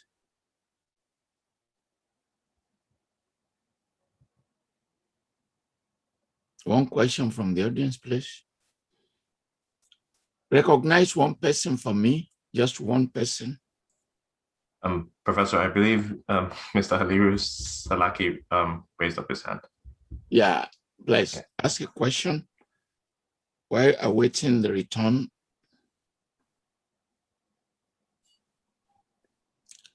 Go ahead. Go ahead and ask your question.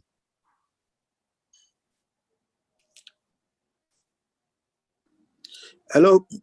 Hello. Okay. Please, you said Please go on. unmute Junior Shun. Please, Obina, unmute Junior Shun. Unmute Junior Shun. We will do that. He said he has Hello? another one. Hold on, please. Junior Shun. Oh, sorry, sir. Yes. I'm Please. back. I'm back. Okay. Please take him back. Thank you so much. Yes. Back. Please go ahead, sir. Please take off for now, Mr. Majid Alabi. Junior Shun, where is Junior Shun? Shagun. Yes. Can you remove me, please? Go ahead, sir. Oh, I'm sorry, sir. Please, you need to unmute. Unmute yourself, sir. Unmute yourself. Unmute. Yes, I have unmuted. Please, now we can hear you now. We're back. Okay. The independent survey that I have done is that many people are losing scholarships. They are losing fellowships. They are uninterested in coming to Nigeria because of strikes. And I'm not saying this to denigrate our union. I'm only saying that we should find alternative strategies. We can discuss this. And I'm insisting, Nigeria is not the worst when it comes to funding of education. We are not yet there, definitely. And I think we should re-strategize, look for other means of engaging. Now you said it, government accepted our struggle to accept TED Fund. TED Fund is a product of funds from my state, from your state, from other states. It is still public fund. It is still government money indirectly. So I don't think it's going to be appropriate for our union to think that government is not funding when there is TED Fund, funding in billions. I know what I have done in my university with TED Fund money. Now you talk about laboratories not being good. I also know that many universities are having better laboratories now, not necessarily because they went on strike. If you come to my university, you see good quality laboratories. They are not products of strike. So I am only saying that we should re-strategize. We can still get to the end. We can still achieve our aim without this disruption. It is not doing us any good. So hopefully I can go on to my fourth question. Can I go on to my fourth question, sir? Sir, please go ahead. Okay, my fourth question. And this is also a perception and also a reality to some extent. And I want to ask, to what extent is it true that some members of our union use activism as a replacement for hard work and diligence, and they end up blackmailing vulnerable university administrators for promotion and other personal benefits? I have examples. As a worker in the university and now as an administrator. When you hear young lecturers discussing among themselves and they tell you that, look, there are two ways of making it. You either work hard or you belong to a union. I don't think this is good enough for our system. To what extent is this true?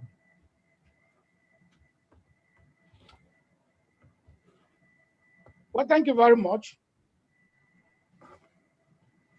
Your concluding thoughts on strike, I would say, is well noted, and of course, it's not new to us. We know your stand. But with due respect to you, Prof, we want those who think strike should be banished to give us alternative strategies that they think will work. You have banned a strike in your university, and I don't know how that is helping you to get what you want from government. But it can work for you. Maybe it will work for others. However, we have always insisted that if you have an agreement that you have negotiated for years, and after writing 20 letters or more, after holding several meetings, and this government tells you we are deaf, we are deaf and dumb. Take the example of doctor strike. The last time, we all witnessed it. They were reluctant to go on strike, but it was only strike that fetched them. The attention needed. You should understand the psychology of Nigerian leaders. You may be exceptional, or from your own perception, you might think that talking to them will make them change. But I think the aggregate opinion of our members is the only language government in Nigeria understands. For now, is strike. They will push you to the point that until either there is threats of strike or actual strike, nobody will move. You have banned strike in your university. I wish you the best. I hope it helps you. Now, this issue of opportunism that you have raised, it happens in any organization. But I will place it on two things. You have said some young lecturers will say there are two ways to rise in the system. Either you are ready to work hard or you belong to the union. I don't think that perception, that second perception, I think is the predominant thing. And when you see those who are talking like that, you have to go back. You are experienced, you are an administrator, you belong in the system, and so you know about the tradition. How do this category of lecturers get into the system? You know the kind of pressures that are brought to bear. If you advertise for position, academic positions in your university today, you can imagine the number of letters that you will receive from politicians. If you are not strong enough to insist on due process, you will end up getting people who have no business being in the university coming into the system. And once they come through political platform, then what should you expect from them? You also know how vice chancellors imagine that in universities today. You know. And we were there together in Oka. That day, Professor Hido talked about cascading mediocrity. Cascading mediocrity is all about getting people who are not qualified to be in position to be there. And they will be looking for people who are also not as competent as themselves to occupy low ranks. And the thing will percolate to the lowest level in the system. So some of us got back into the system because of our performance in university. So we were cut out for the job. When people are cut out for the job, you keep up your records because you have something to talk about. I don't think any university I went in Nigeria, anybody will say I had no business being in the university. And I know about your records too. So we know ourselves in the system.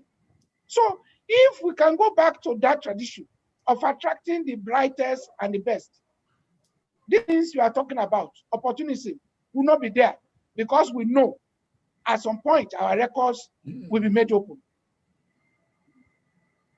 But if people come on the platform of political connection, they will use opportunism to rise to the highest level. So I don't know how people became VCs. People who became VCs will also be obliged. If they came through political platform, we'll be obliged to dance to the political, to their political godfathers. That's the truth. So opportunism is a value chain, if you like. One opportunism will lead to another opportunity, and so on and so forth. Thank you very much. Well, thank you very much. So much to talk about some of these issues. Let me say that we have not banned strike in Osun State University. What we have done is to apply the labor law. You see, strike can go on anywhere. I have colleagues in UK universities. When they decide to go on strike, they know that they don't get paid. The last strike that took place in the UK, they had to refund money to students. So yes, it would be good to go on strike, but I also think that it's not proper that you go on strike for 10 months and you want to get paid. It's never done anywhere in the world. Me, I'm speaking as a Nigerian. I'm also speaking as somebody who operates in Nigeria and also knows what goes on elsewhere. So Osun State University has not banned strike. All we have said is that you can go on strike, but you don't get paid. And I need to also say this. When you are a university administrator and you have to accede to push from some high places to employ people, you're not doing well. I also want to say that there are pressures within. Our colleagues also pile pressures on administrators. Our colleagues blackmail administrators to do things that ordinarily they would not want to do. So I don't think it is proper to just blame the so-called elites, the so-called people in power for many of these things that do happen. We have people littered in our university system today who are not necessarily people imposed by politicians. They are people we attracted into the system by ourselves. And I know people who became professors not because they have anything to profess. We need to tell ourselves some truth. We have examples, but we cannot be talking about these examples in a public platform like this. My final question, you and I know that we've been in this business for a while. You and I know that I was part and parcel of the struggles. Now, what we used to have was a union that thrived on arguments. We will argue, we will disagree, and at the end of the day, superior arguments will prevail. What I see now, it's like, oh, once you don't toe the line of the union, you are labeled, just like I've been labeled, anti-ASUU. I can never be anti-ASUU. But I believe that in the academia, it's about argument, and superior argument prevails. Like the matter of tactics that I'm talking about, let us discuss it. There is no reason why we have to label those who disagree with our current trajectory as being anti-ASUU. Let's go back to the good old days of a responsive and accommodating and intellectual and a developmental unionism. That is what will get us the goal that we want. All said and done, I want to wish our union well, but it's important that from now we try to change our strategy. Strikes are destructive, they are disruptive, they are setting us back, and I'm not very sure if we do the cost-benefit analysis, the strikes have actually been beneficial to us as a union as a university system, and as a country. I rest my case. Please don't go. Don't go. Yes, Prof. I think I will respond to 3 or 4 things in your submissions. I'm trying to constrain myself not to be too personal, but you are too strategic for me to allow you to escape some of these salvos. With some of these salvos you have fired. In the first place, you and I know that you walked out of the union in UI, and it's on record. But I don't want to go into the details. So to say we don't let us go into the details if you want it, Biodun. Yeah, no, Prof. For example, the union has become so interested in who becomes HOD, who becomes dean, who becomes director, who becomes a vice chancellor. And we all cannot belong to a union, and the union supports someone against other people. So I worked out on purpose. Prof, the point I'm trying to make really is that you are crossed with the union. So you have some level of bitterness against the union. So if you have the opportunity to hit us, you will hit us hard. And that you have been doing. Yeah, you said you didn't ban unionism or you didn't ban a strike, but you have been sanctioning our members who went on strike in order to discourage strike. And you have said that in Europe, you go on strike, you either reform students or you are not paid. Well, I say you should properly contextualize this discussion. You have to properly contextualize this discussion. Otherwise, we'll be missing very critical points. What is your understanding of an underdeveloped society? An underdeveloped society, what is your understanding of it? That is where we have to proceed from. You see, a lot of things go on as aberration. I mentioned earlier that it may be a phase.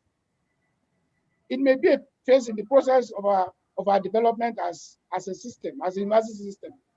Because certainly we will not continue like this. We are hoping and praying that the time will come that we have people who are pro-people in power. People who know that, for instance, the chapter 2 of our constitution, where education is declared free at all levels, will be made justiciable, and Nigerians can begin to claim their rights. It's not that we cannot fund education or we don't see it as priority. It's a debate we can continue from now to tomorrow. And I've also cited the example of countries outside Africa where education is still provided free at all levels. But the third point I want to make, Prof, is that if you have seen examples of those who blackmail vice chancellor, I want to believe you are not the type of vice chancellor that could be blackmailed. I cannot be blackmailed, definitely. Why not expose them? Definitely. Why not probe into their past? I cannot be blackmailed. That's the point we're making. We have seen an example of vice chancellors who are corrupt, who are attacking our members because they are corrupt, and we expose them. But they set out to hit us and possibly crush us. So these things are happening. You don't just look at your own side of the coin without thinking of what is happening on the other side. And also, it is not true that ASUU does not encourage debates.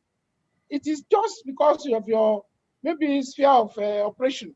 Now that you are an administrator, you are on the other side of the divide, and you have joined the elite class. That's so interesting, Biodun.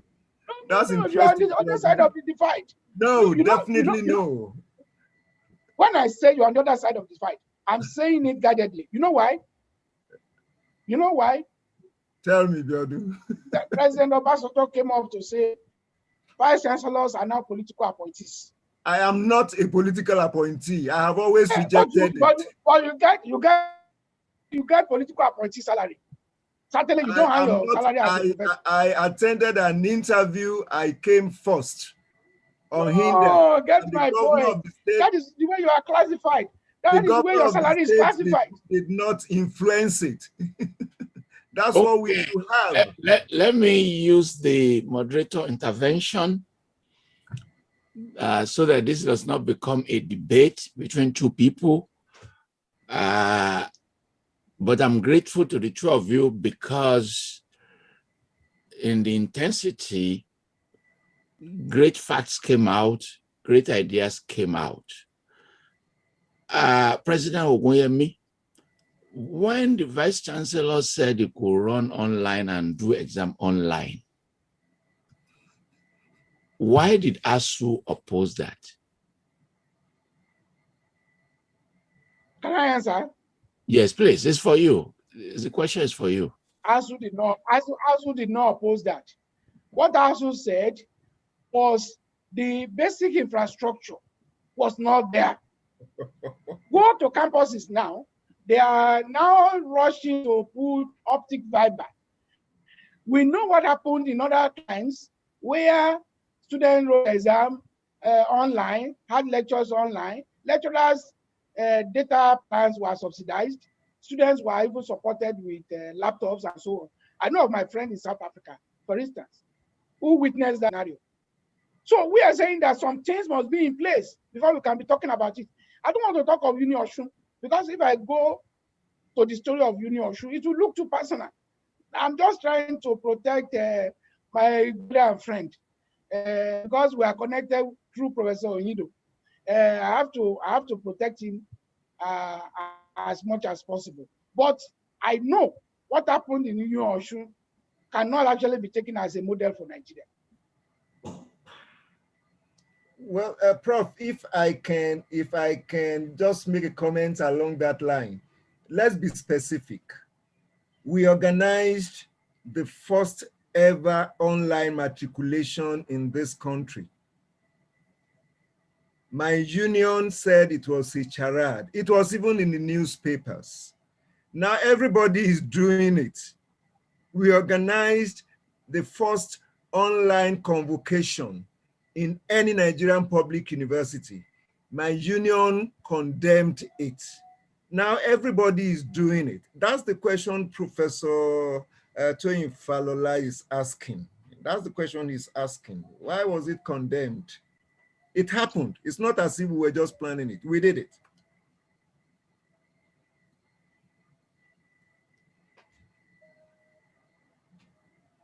This debate. Prof, do I have the floor? Yes, I guess so. Go ahead. Go ahead. Okay. Okay. Let me ask Prof a question. In an online matriculation, why should students come to the campus to buy or to borrow and rent gowns?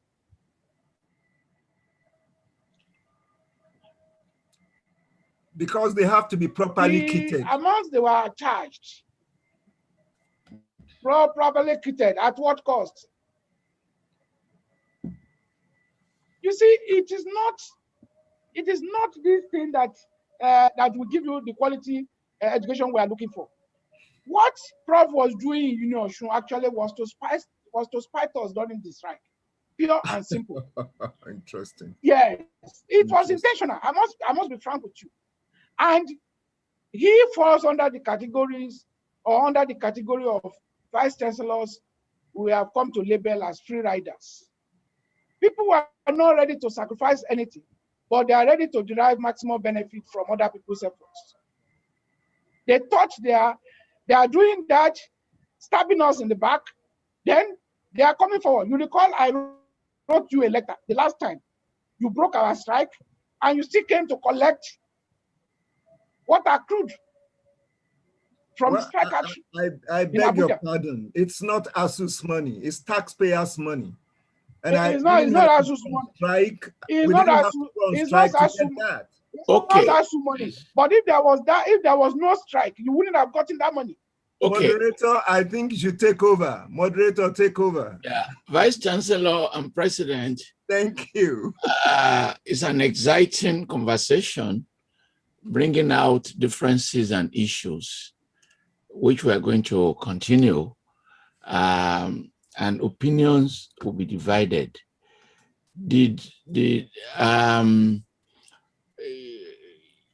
In setting up this panel, the way we structured it is producing the effect we desire. People with contrary opinions, people with different opinions and people who agree. So in this disagreement, this has been a very, very successful session. Thank you so much, Mr. Vice Chancellor, for coming. And I want to invite the last person to interview, Professor Olatunde Babawale. Professor Babawale used to be the director of CBAC, and he went to Ife, where he did so well, becoming a university scholar, got a grant in the department as the best graduate overall performance in the Department of International Relations. The time when it was international relations, 1983 to 84, that department was actually one of the best in the continent, under the leadership of great scholars, Ojo, Aluko. I remember those periods with nostalgia because the international department was hosting international conferences, very well attended. I was part of that program. Timothy Shaw and others, so many people coming from abroad with hosting great conferences. And people who were there then later distinguished themselves, including Gigi Oweye, who went ahead to establish his own university, Leeds City University. So we appreciate this pedigree. And thereafter, Professor Babawale became a professor of political economy. He joined CBAC, where his directorship renewed, energized the place. He organized major conferences, including one in Brazil that I attended. He hosted TOFAC, which was very well attended. And together with UNESCO, I collaborated with him to do a major conference in Calabar, which was one of the UNESCO's biggest conference on culture and slavery ever held. So we cannot thank him enough. He served as the Dean of Student Affairs. And it is in this capacity as Deans of Student Affairs that he came highly recommended, combining his questions will combine the role of a professor, deanship of students, and an administrator. So welcome, Professor Babawale. Thank you very much. Thank you so much, Professor Falola, for inviting me, and I appreciate the opportunity of being on this platform. I'd also like to thank Professor Ogunyemi for his leadership. Let me go straight to my question. I hope I'm clear enough. Yes. Okay. Professor Ogunyemi, you have talked extensively about the role played in the renewal of the infrastructure of universities by TED Fund. I know that TED Fund was an initiative of ASUU. It was the idea, it was ASUU's idea that gave birth to TED Fund. I remember I was secretary of the UNILAG branch of ASUU in those days. That agency has contributed to the resuscitation of our universities. But my question, Prof, what is ASUU doing to call attention to companies that default in the payment of this tax that produce TED Fund? And secondly, how do you intend as a union to raise your advocacy to ensure that we bring into the tax net those companies that have not been participating or paying into TED Fund? That's my first question. Thank you very much, Prof. The TED Fund as an agency has undergone many phases. You will recall that the first 5 years or so, we were struggling to even make TED Fund operational.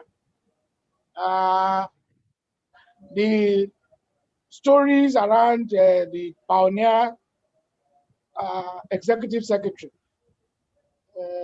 late Mrs. Lalakuri, actually engaged the attention of our union for a long time.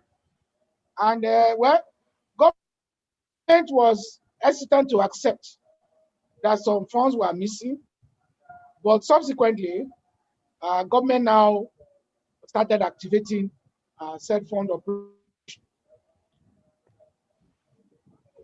Concerning what we are doing to ensure that that fund collects all that is collectible, if that expression is permitted. We are trying to engage that fund as an agency. Recall that until 2011, we were on the board. We were on the governing board of TED Fund. By 2011, they reviewed the law, the act, and they removed us. Now they are saying representative of tertiary institutions. Who is a representative of tertiary institution? That is why that seat is vacant on the governing board till tomorrow. So we are now struggling to go back to that board because that is where the decisions are made. However, we also explored another avenue when they came up with impact assessment last year, or no, late 2019. We were part of the team that went around the universities to assess the impact of TED Fund as an intervention agency on our campuses, universities, polytechnics, and colleges of education. I was supposed to be part of the team that we engage the Federal Inland Revenue Service in order to track what they collected and the total amount. Lo and behold, we were faced with an impenetrable brick wall. After several visits, we had to give up. But I can tell you now that we have gone back to our lawyer. And very soon, Femi Falana may have to assist us with the Freedom of Information, under the Freedom of Information Act, to ask what do they call it, Federal Inland Revenue Service, to provide detailed information. Pardon? Quiet. So that we can actually track what has been happening, and we can know where to engage appropriate government agencies on this matter. So I agree with you that we cannot vouch for what has been collected. We cannot vouch for correct application, and we can also not vouch for the monitoring of projects. But concerning the monitoring of the project, if there was any intervention we did last year or 2019, again, it was in the area of this budget monitoring and project monitoring committees. We felt that campus-based unions should play more active roles, including student unions. Students are the end users of most of these facilities: hostels, lecture rooms, lecture theaters, studios, laboratories. So we are now insisting that TED Fund should operate a more open system, such that to monitor this, to monitor operations or applications of TED Fund grants will be seamless. But let me give to TED Fund. TED Fund has been accommodated to, they have been accommodating to ASUU perspective on most of these issues. I want to give that to the current leadership of TED Fund. So I will say that we are having positive engagement with TED Fund on how to reposition the agency to deliver maximally on this mandate.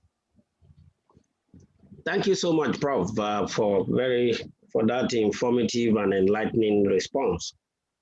I once served as Dean of Student Affairs at the University of Lagos, and I did get some complaints about us. That I'm talking about we teachers.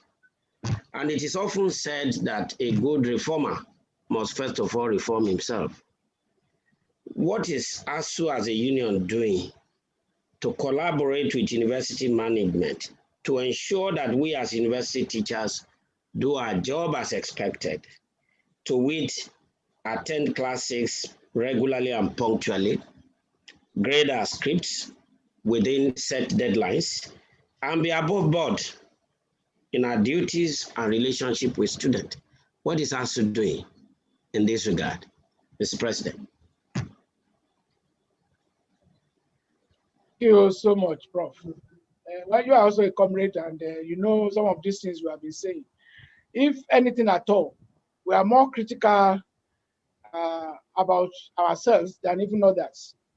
But addressing your questions is a loaded one. It's a loaded question. It's a question with many questions. I will not deny that there are infractions. I will not deny that some of our colleagues are performing below expectations. But I also want us to situate the problem correctly. For instance, what is the size of the student population we are talking about? A colleague in one of the universities, head of department, recently complained to me. He taught a class of over 500 students, and he had this pile of scripts to mark, and he was given 1 week.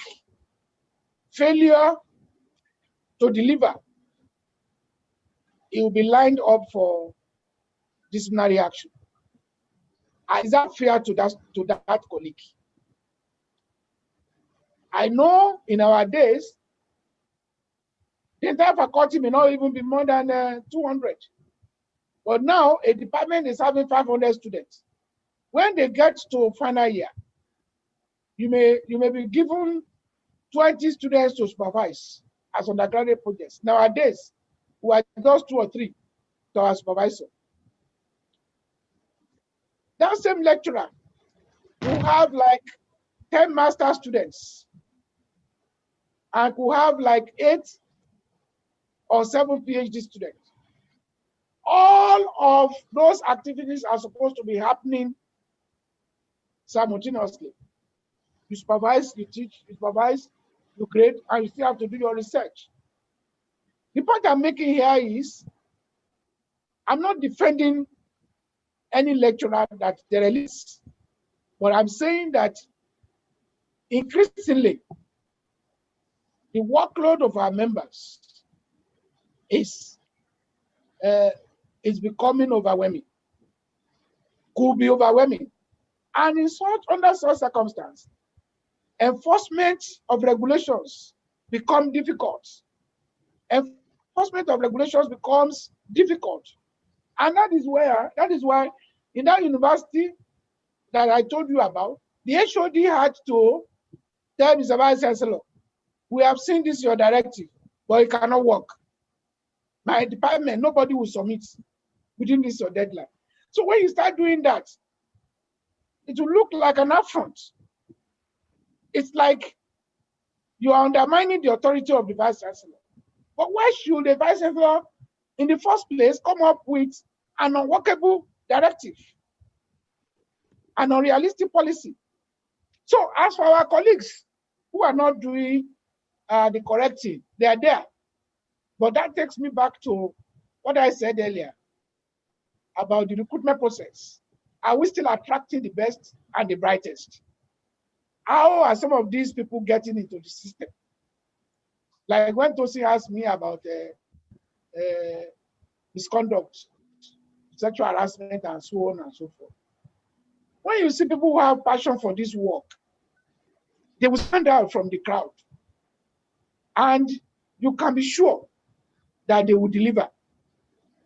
However, where things cannot work, they will also not hesitate to make it known.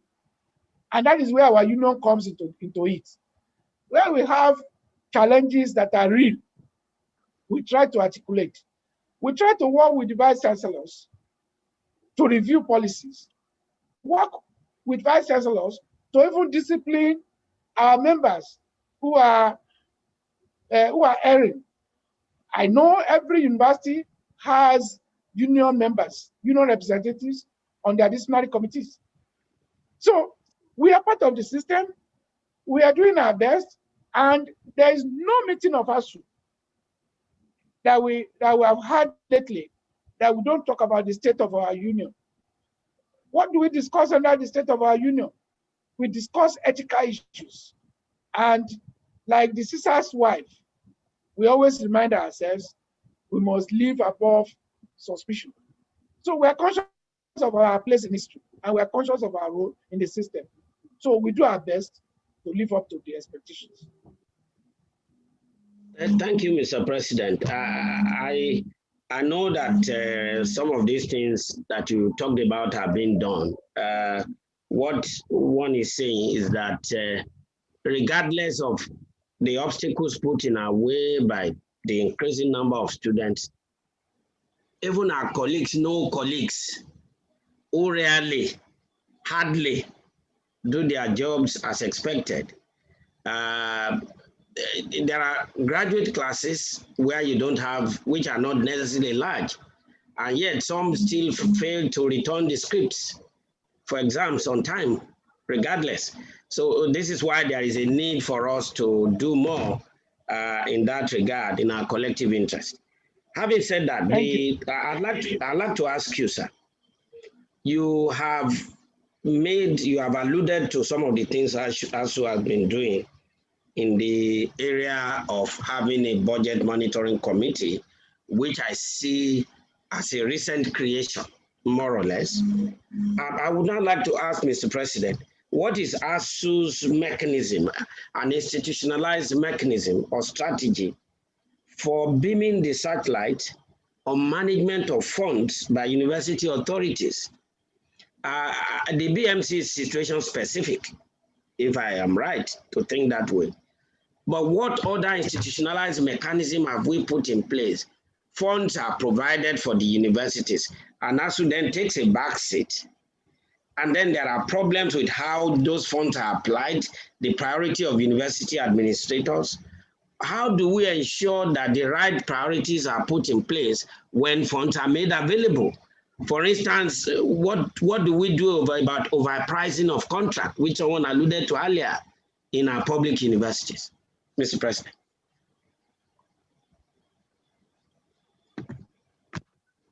Thank you very much.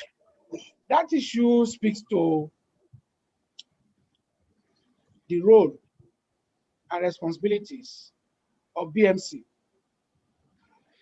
Our conception of BMC is such that BMC will be part of the process of prioritizing projects in the first place. And I illustrate with the example of revitalization fund that goes to university or the universities once in a while. Before a university can access the revitalization fund, the BMC is expected to meet and identify areas of need. The areas of need will be a collection of submissions and prioritization from the units and departments of the universities through the faculties and colleges to the Central Budget Monitoring Committee, where all staff unions, including student union, will be represented. At that level, they are part of the conception of the projects. They own the projects. If they own the projects, then it means that the contracting process, they will be part of it. The pricing, the bidding, and so on and so forth, including the award, they are supposed to be part of it. And that was why I was appealing to Vice Chancellors earlier. that they should make BMCs work. Look, I went to 12 universities between last month and early this month. And I found that in more than 10 universities, in about 10 universities, BMCs were rendered moribund. I saw a university where the vice chancellor, who is the chairman of Tenders Board, is also the chairman of BMC. I had to tell this honorable vice chancellor that this is an infraction. See the guidelines. The guidelines stipulate that an external council will chair the BMC, and you have no rule. Since you are going to chair the Tenders Board, so who do you report to as a BMC? And that is what happens everywhere, or in most places. It was just in about 2 or 3 universities that we were able to see the ideal BMC in operation. Because what we do when we monitor like that, we will leave the vice chancellor. We go and meet members of the BMC without the representation of the vice chancellor or the vice chancellor himself being present. So we have a way of tracking some of these things. And on every campus, let me add this, we have ASUU's BMC. The ASUU's BMC it operates independent of vice chancellors, except where the vice chancellor has succeeded in planting his or her agent as a mole in the union, and they're able to hijack ASUU's BMC. So the ASUU's BMC operates like our spy. And just like I was telling my good brother earlier, that if we get advance report from ASUU's BMC, we will go there and raise questions when they come to defend their projects next time around.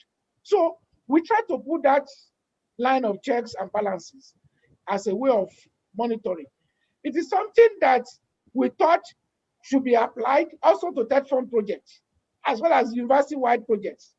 The vice chancellors are trying to circumscribe. They are trying to limit their operation just to this assessment, because they know that is where access to the next round of intervention will be contingent upon. It will be contingent on effectiveness or the positive report we get from BMC.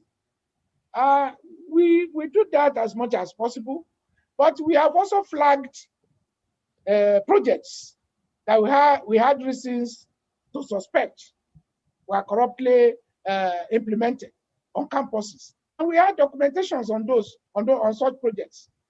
And I mentioned earlier cases of our colleagues, chairpersons of the union, who were sent back from their job because they raised alarm. So well, people might think we're not doing enough, but even the little we are doing, we are being persecuted in many cases.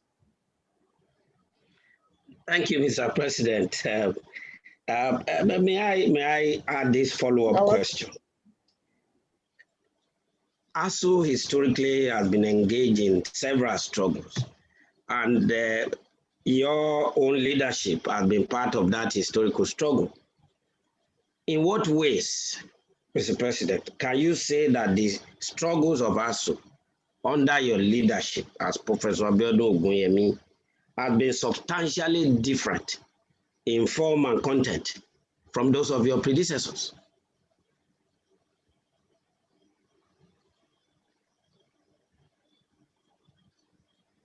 I think we should start from the context. When Jega was president, how many branches did we have? Maybe just about 20 or thereabouts. Yes. We moved from there. Yes, we moved from there. Our branches became 40, later became 60. Today we have 7 branches. So the dynamics of increase in itself presents a different challenge. So it's like every leader of ASUU, every president of ASUU will have to operate in a different context. Again, the context of the military is different from the context of civilian. Today, the government will say, well, we cannot do something until we go to the National Assembly. You get to the National Assembly, they are dribbling you. And you know what it takes to pull through any proposal at the National Assembly.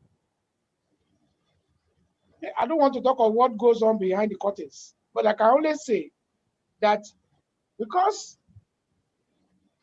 we are operating in a different context, there are new challenges that are coming up. I tell you, it is almost every day that we have a new crisis emerging from at least one campus or the other. Just last Friday in Ekiti, the governing council said they have proscribed ASUU, another union, at Ekiti State University.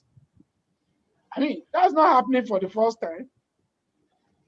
And I know those who have extreme views and disaffection for the union will jump at that it serves them right. And what are they protesting about? They have not paid them for them, and they have been on our salary for some 8 months. They're asking them, pay us arrears of our salaries. Is that too much to ask?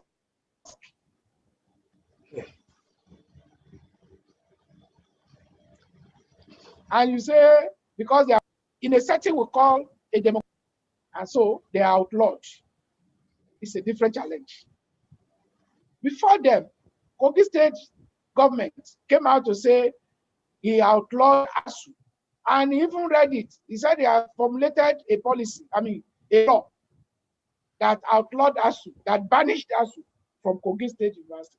But you see what some of these overseers, administrators, and politicians, what they fail to understand is that they cannot ban ASUU. As you are well aware, ASUU is an idea. You cannot kill it. That is at the philosophical level. ASUU is an idea. They cannot kill it. Abacha tried it. Babangida tried it. In fact, at some point, they had to negotiate with the union they banned. So if any vice chancellor or any state governor thinks by proclaiming that they have banned a union, that union stands banned, I think it's just it's a wild goose chase. It will not land them anywhere. But talking more fundamentally, legally, there is no branch of ASUU that is ASUU. ASUU is centrally chartered. So we only have branches. So you cannot say you outlawed ASUU. You can't, as long as the charter is affiliated. So it shows you how limited they are in their understanding of trade union. But the goal they want to achieve really is to cow opposition. You know, we now have a new set of politicians or political actors who are intolerant of critical engagement. And it is unfortunate. In fact, I'm tempted to say that I cannot differentiate between the civil politicians and the khaki politicians, civilian politicians and khaki politicians. So, because they operate more or less like the same. Go to any state governor today, it is what he wants, or well, we don't have a female governor yet. It is what he wants that the State House of Assembly must do. And that is why they are compounding our problems, even in the academia. A governor that has not funded a university will make it 2, will make it 3, will even make it 4. When Okorocha was going to leave Imo State, in one fell swoop, He claimed to have created 4 universities. Is that what we need in Nigeria? If you go to National Assembly today, they have more than 180 bills pending for the establishment of tertiary institutions. And you find that every senator wants a federal university in their constituency. And as I used to say, it appears they have turned the establishment of universities to constituency projects. The only thing they can take back to their constituency. Whereas they will create these universities, they will not take steps to fund them. And before you know it, those new universities will become crisis centers, and they will debase the foundation of intellectual development. So it's unfortunate. And so these are some of the dynamics that are playing out as we move on in the Nigerian environment, and the intellectual ecology that we think should evolve over time has been debased, and we are almost getting disillusioned. It's unfortunate. Thank you, Mr. President, for the very deep response that you have given. I'd like to ask my last question, and that goes to the fact that sooner or later, your tenure will come to an end. However, yes, I would like to know what the leadership of the union that you currently superintend over, what does it intend to do to make the achievements you have recorded during this tenure enduring, sustainable, and irreversible by these and possibly successive governments?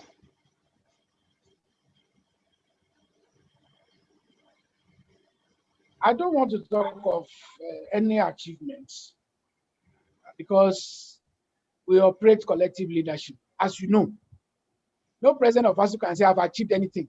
It is NDC that will give you the template, the template that will guide you as you are going to the office, and you report to NEC from time to time, and NEC gives you ideas on what to do. But what I can say is that ASUU has continued to evolve, and our achievements are cumulative. They are cumulative because you are building on what somebody else has done, and somebody else will come to build on what you have done. But the only thing we can say is that as the cumulation process continues, there are documentation along the line. For instance, I inherited the Memorandum of Understanding of 2013, which the preceding set of national officers secured. I was vice president then. Comrade Nasir Fage was the president. Together, that set of leaders got out that memorandum. It was a great asset because it became, it became a reference point, and today it's still a reference point. So it has become our reference point when we talk of needs assessment. The previous set of leaders before the one we had between 2012 and 2016, they conducted the needs assessment. So today we make reference to needs assessment. We make reference to MOU of 2013. And even this assessment itself evolved from 2009 agreement, to which Sule Kano and the person that took over from him made substantial contribution. So our achievements in this union have been cumulative, and we operate intergenerational transition in a way such that as one generation is going, the next one is building on what they have done. What I can only say is that today we can say we have a new agreement, 2020, which has as component elements of Memorandum of Understanding 2013, which had as its foundation the initial assessment of 2012. And the foundation for that was the FGN ASUU agreement of 2009. So you can trace the genealogy, if you like, back to many, many years, just as you are going on. So any leader of ASUU that is emerging, you must be conscious of that progression. And you don't want to lower the bar. Rather, you want to keep the flag up. So far, what we have done, I'm talking of my set of POs, we have tracked what we had as outstanding within the previous efforts. And we had also tried to push the frontiers, just as we're about concluding another FGN ASUU agreement.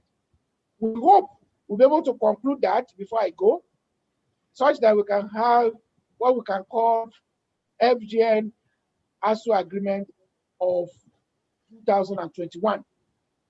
And that is where the issues of condition of service, the issue of funding, the issue of academic freedom and university autonomy, as well as other issues related to law and regulations will be clearly outlined and tried. So whoever is coming up after me, together with his or her team, will have to work with that document, and they will be guided by the appropriate organs of the union. That is the way we work in the union, and I believe you also know that. Thank you. Thank you very much, Mr. President, and I must thank you for the responses and thank the moderator. I'd like to hand over at this point. Thank you very much. Thank you very much, Professor Babawale. And the takeaway on continuity and legacies. So it's time now to throw it open for members of the audience. We've received some questions beforehand. We have many people are here who want to ask questions. We will give privilege to those who are here. And if there's time, we will draw from our data bank. So I can see for now, I saw somebody. Oh, Professor Akala, somebody. Okay, go ahead, Professor Akala, ask your question. From Howard University. Go ahead. Yes. Thank you, Professor Ogunyemi, for your responses. It appears the Union Vice Chancellor read my mind. He had alluded to the question that I have in mind.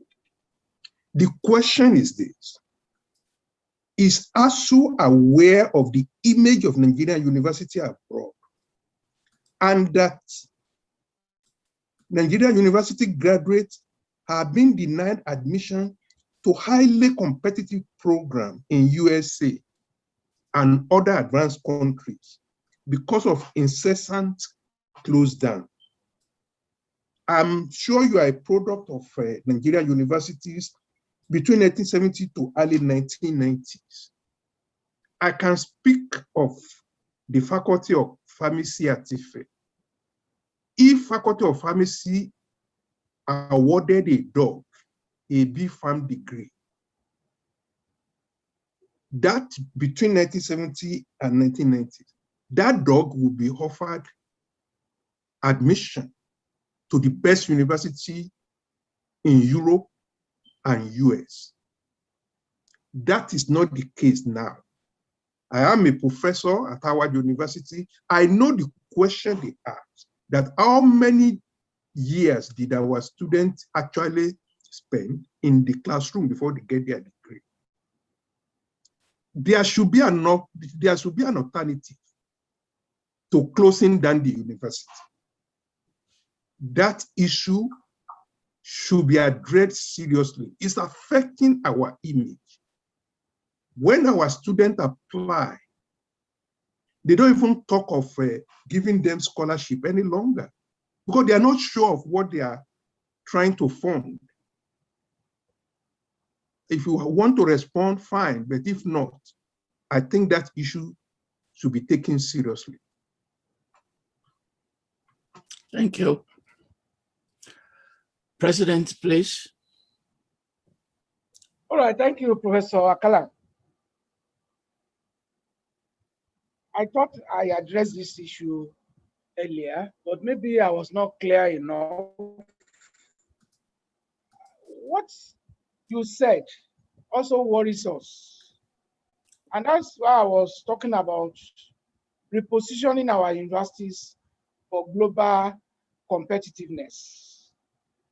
Yes, your illustration about what obtained in the 70s and 80s is not new to us. But the question is, can we ever go back to that position, that status, where our degrees will be respected? Because what you are talking about here is not just about the closure of the universities. I gave you the example, if you were with me when I started, I gave the example of a first generation university where they were using kerosene stove in place of Bunsen burner. Would you recommend that for anybody?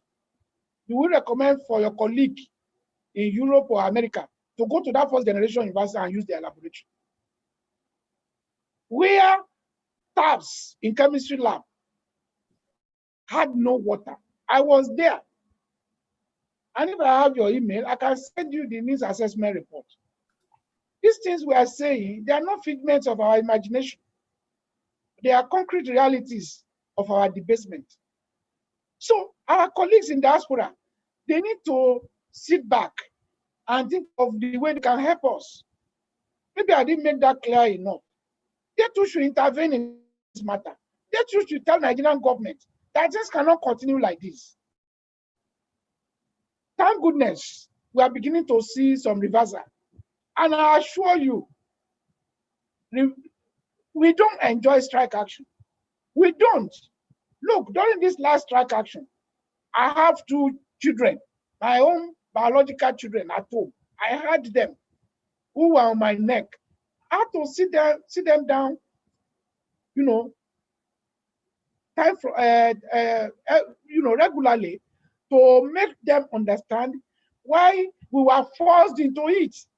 I just gave the example of medical doctors. Until the medical doctors went on strike, they threatened them with no work, no pay. Government did not do what they ought to have done. If our government are sufficiently responsive and responsible, we will not be where we are. We know of our other colleagues in diaspora who have become the change agents in their countries. Maybe our colleagues in diaspora should also be thinking of how to help our universities. Not necessarily bringing money into the system, but of course influencing policies, telling them the impact of the neglect they have unleashed on our system. So when you say this, it's like you are blaming the victims. It's like you are telling us that we should not cry when they beat us because we are pressed to the wall. We don't like it. Nobody enjoys it. As president of ASUU, I will spend 48 hours not sleeping because of strike. It's injurious to my health. It's injurious to, let me tell you today, there is no president of ASUU, no past president of ASUU that does not have one health issue or the other because of this level of efforts they have made on this matter. So it is personally injurious to us. It is also collectively injurious to the system and nation. As you are feeling the pang, we are also feeling it, I would say, even far, far more than any other person. We don't enjoy going on strike. We are forced into going on strike. I must confess to you. If anybody can help us, let them come and help us. If they have ideas that will make strike to be consigned to the rubbish heap of history, we will embrace it. But we are still waiting for those ideas. We are still waiting for those efforts that will change the tide. Thank you. Thank you, Professor Da Silva, University of Ibadan. Professor Da Silva, University of Ibadan. Professor Da Silva, yes? Can you hear me? Yes. Or can I be heard now? Yes. Hello? Yeah. We can Thank hear you very much. My name is Ademola Omombewaji Da Silva, University of Ibadan, Nigeria. My comment, remark, and questions are all rolled into one and revolve around the recurring issue of the university autonomy, the problem of general accountability and financial recklessness on the part of many vice chancellors and their management, and the unhealthy activism of some ASUU branch EXCO members who support these vice chancellors, to which I would like the president to react. No doubt the president and Professor Labode Popola Unioshon, vice chancellor, and later Professor Tunde Babawale had dwelt largely on this earlier on. But it remains inconclusive. Sir, one of the key issues that repeatedly caused ASUU strike has been inadequate funding of the public universities. Unfortunately, in recent times, critics of ASUU tend to find ASUU demand for adequate funding unjustifiable because many of the universities could not account for the funds internally generated or funds that are made available to them through government agencies like TED Fund. A couple of months ago, TED Fund released a list of public universities that failed to account fully for funds released to them. And for their failure, TED Fund denied the defaulting universities access to additional or further funding. So how come ASUU blame federal government for inadequate funding when the funds many public universities have access to they mismanage? Again, it's a common knowledge that while ASUU strive for adequate funding to address the challenges of infrastructure deficit, poorly equipped laboratories and classrooms, among others in our public universities, in recent times, some vice chancellors have been accused of brazen financial recklessness, unfortunately, backed by some ASUU branch EXCO members because they are direct beneficiaries. For instance, some vice chancellors could afford to buy for their official use a single car that was worth more than 50 million and more additional official cars for the different unit heads costing between 20 million and 30 million for each car. And on top of that, some actually embarked on curious projects like refurbishment of principal officers' staff quarters, each at scandalous amount, especially at this austere time. Unfortunately, the same universities complain of lack of well-equipped laboratories. Their classrooms have become an eyesore.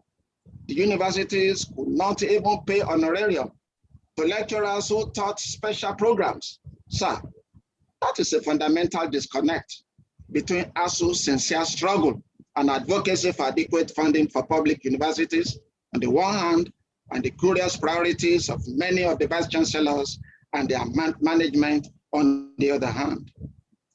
The president mentioned a proposed PMC, but of what use when the corrupt vice chancellors are also backed and supported by some ASUU branch EXCO members? Your reaction, please, Mr. President. Thank you.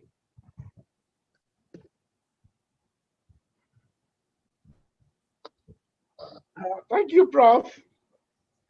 Your questions are truly loaded. Well, let me try to disentangle them. Let me see if I can capture every bit of your loaded question. I will start from the rear, if I got that right, that we ask for BMCs, but some BMCs are made up of surrogates of vice chancellors. Well, if that is allowed to stay, then you won't just blame ASUU national leadership for that. We have other organs of the universities that are supposed to be critical stakeholders in some of these processes and procedures. We know, for instance, that ASUU leaders, ASUU officials in branches are elected, and the Congress of every branch has the power to change any leader that is suspected to have soiled his or her hand. Maybe we are not watchful enough, maybe we are not pushful enough, or maybe we don't have clear understanding of the workings of the union. But if our branches are sufficiently knowledgeable of the powers that they have, they will not watch helplessly as some leaders are positioning themselves for privileges and perquisites. Because that is what I see as the bottom of your allegations. And it borders, the whole of this borders on opportunism, which Professor Popola tried to allude to earlier. We are all products of, or we are all students of checks and balances. And if we are critical enough, we can put pressure to bear. We can put pressure, sufficient pressure, that will lead to the change that we desire. So we have also put on various layers to track some of these things on campuses. If, for instance, there are problems that cannot be handled by a branch, and they are taken to the zone, and zone cannot handle, such problems will be brought to the national. So, of these things, there was nowhere we heard about them that we don't take steps to intervene. So, if Prof is saying that he's aware of some of these cases of opportunism, we will advise that we should find as much as possible space to pass them to the appropriate quarters.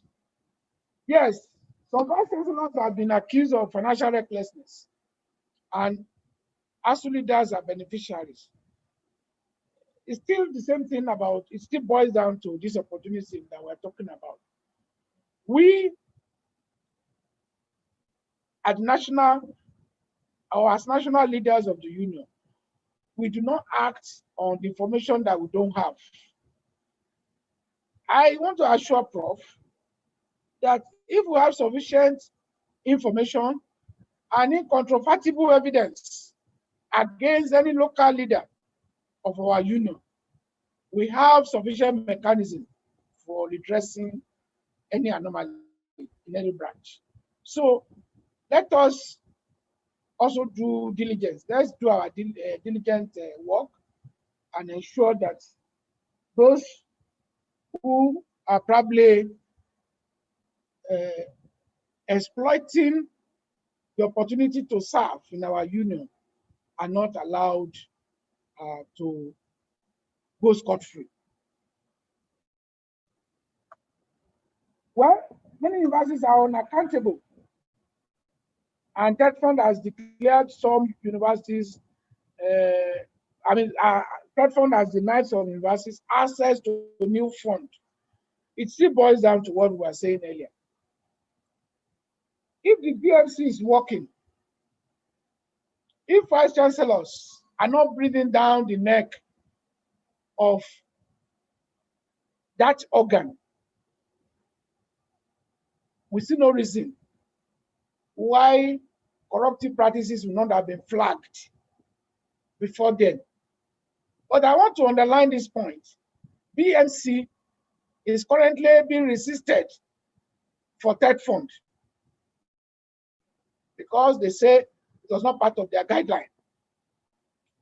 So if they say it's not part of their guidelines, it will be difficult for us to push. And that was why I said earlier, if we can find our way back to the board, then I believe we should be in a better position to influence some of the policies that are coming out of TED. So, Prof, in totality, I would say that I saw your contributions as a wake-up call and a way of alerting us as critical stakeholders to be more watchful and to think of innovative ways by which we can apprehend some of the instances that are putting us in bad light as a union of progressive intellectuals. We have been talking, so we'll continue to talk along that line. So we appreciate your contribution. Thank you. Professor Olorode. Professor Olorode.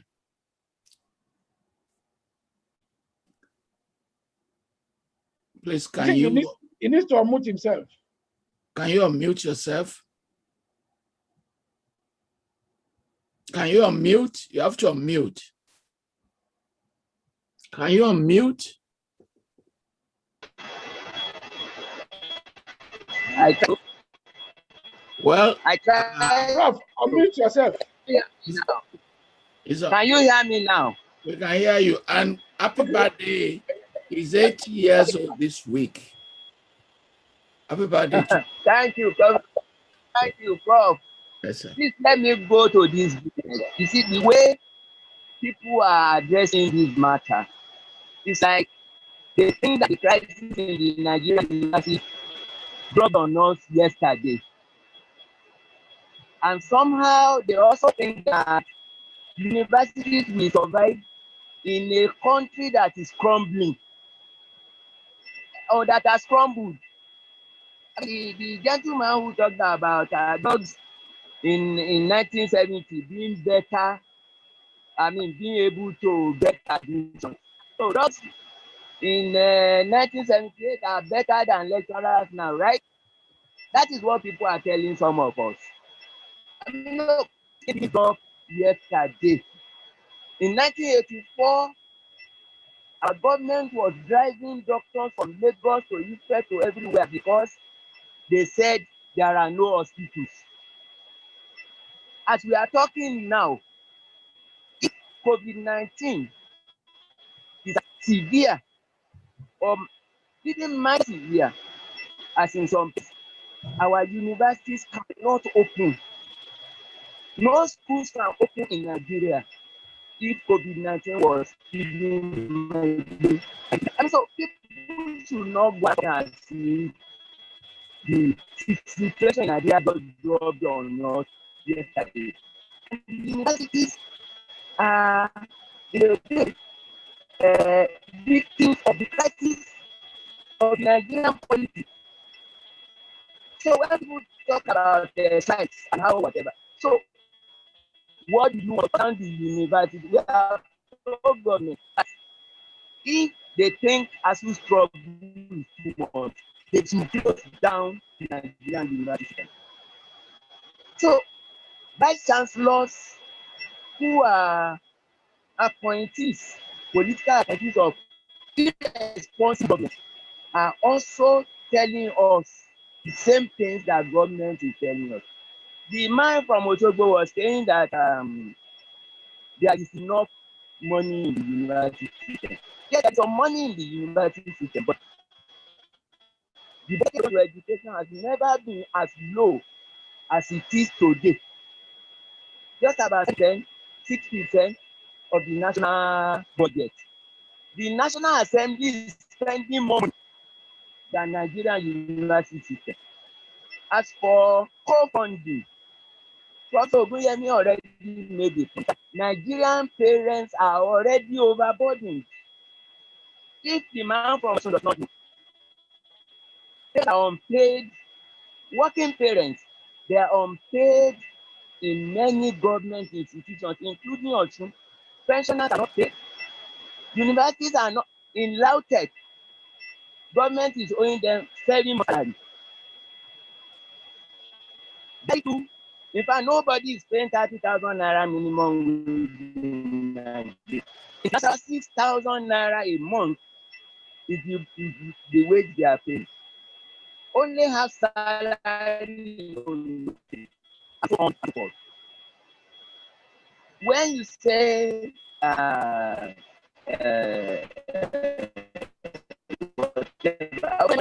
proliferation of universities in ASUU State, with one university, there are 6 campuses about 4 years ago, and we recommended that government should reduce the number of senatorial districts. They not us. Okay, all the states. They cannot run single universities. They are more universities. They are able to train more lecturers to teach, and so on and so forth. NUC licensed 20 universities in the last 2 weeks or so. And so when the Vice Chancellor of ASUU says parents can pay, ASUU President already said, who are the parents who can pay? Look, there are so many universities in Nigeria now, and only 4% of the students that are enrolled in universities are in private universities. There are more private universities now than public universities. Now, why is it only 4% that go there? In spite of all the propaganda about how more efficient, why is it that they cannot attract students? Simple. Parents cannot afford to go to university or privatize university. As for activism, being a substitute for hard work, we challenge the people who are peddling that to say which of the ASUU activists are not doing their work. The best lecturers in the Nigerian universities are activists. Okay? And you can go and check. Let's go see ASUU Biodun Ogunyemi, name them, Tuku, Bala Usman, Shegun Osoba in Ife. Who are these people who are saying lazy people who are activists? These are people who take ASUU's commitment seriously. And people who say they are ASUU members, who have not committed apostasy, to go and look at ASUU's constitution and see what ASUU says about commitment of intellectuals to the Nigerian people. And the centerpiece of that commitment is that universities will not survive in a country that itself does not survive. As for corruption, government creates corruption and creates people in universities who are going to be corrupt. Most of the time, the 2 people who blow whistles that get punished for corruption in the university system. In Ilorin in 2001, the letter there under ASUU accused the university authorities of corrupt management of university resources. Obasanjo set a visitation panel and indicted the council and the vice chancellor and dismissed the council, but retained the vice chancellor who is alleged executive. What did the University of Ilorin do? They sacked 49 plus lecturers for 8 years. It was the Supreme Court that reinstated them. And so people read this. And the political context in which political and economic context in which ASUU struggle has developed. And I want to conclude. ASUU is a democratic organization. There are no organization that is not democratic. People fall out with ASUU. They cannot be what? They cannot impose their on the union. The guy will let them to go back to Ibadan contest the election. Instead of doing this in the state, if you go back and pass this voice, there are other ways around it. Thank you, Comrade Moderator. Thank you, sir.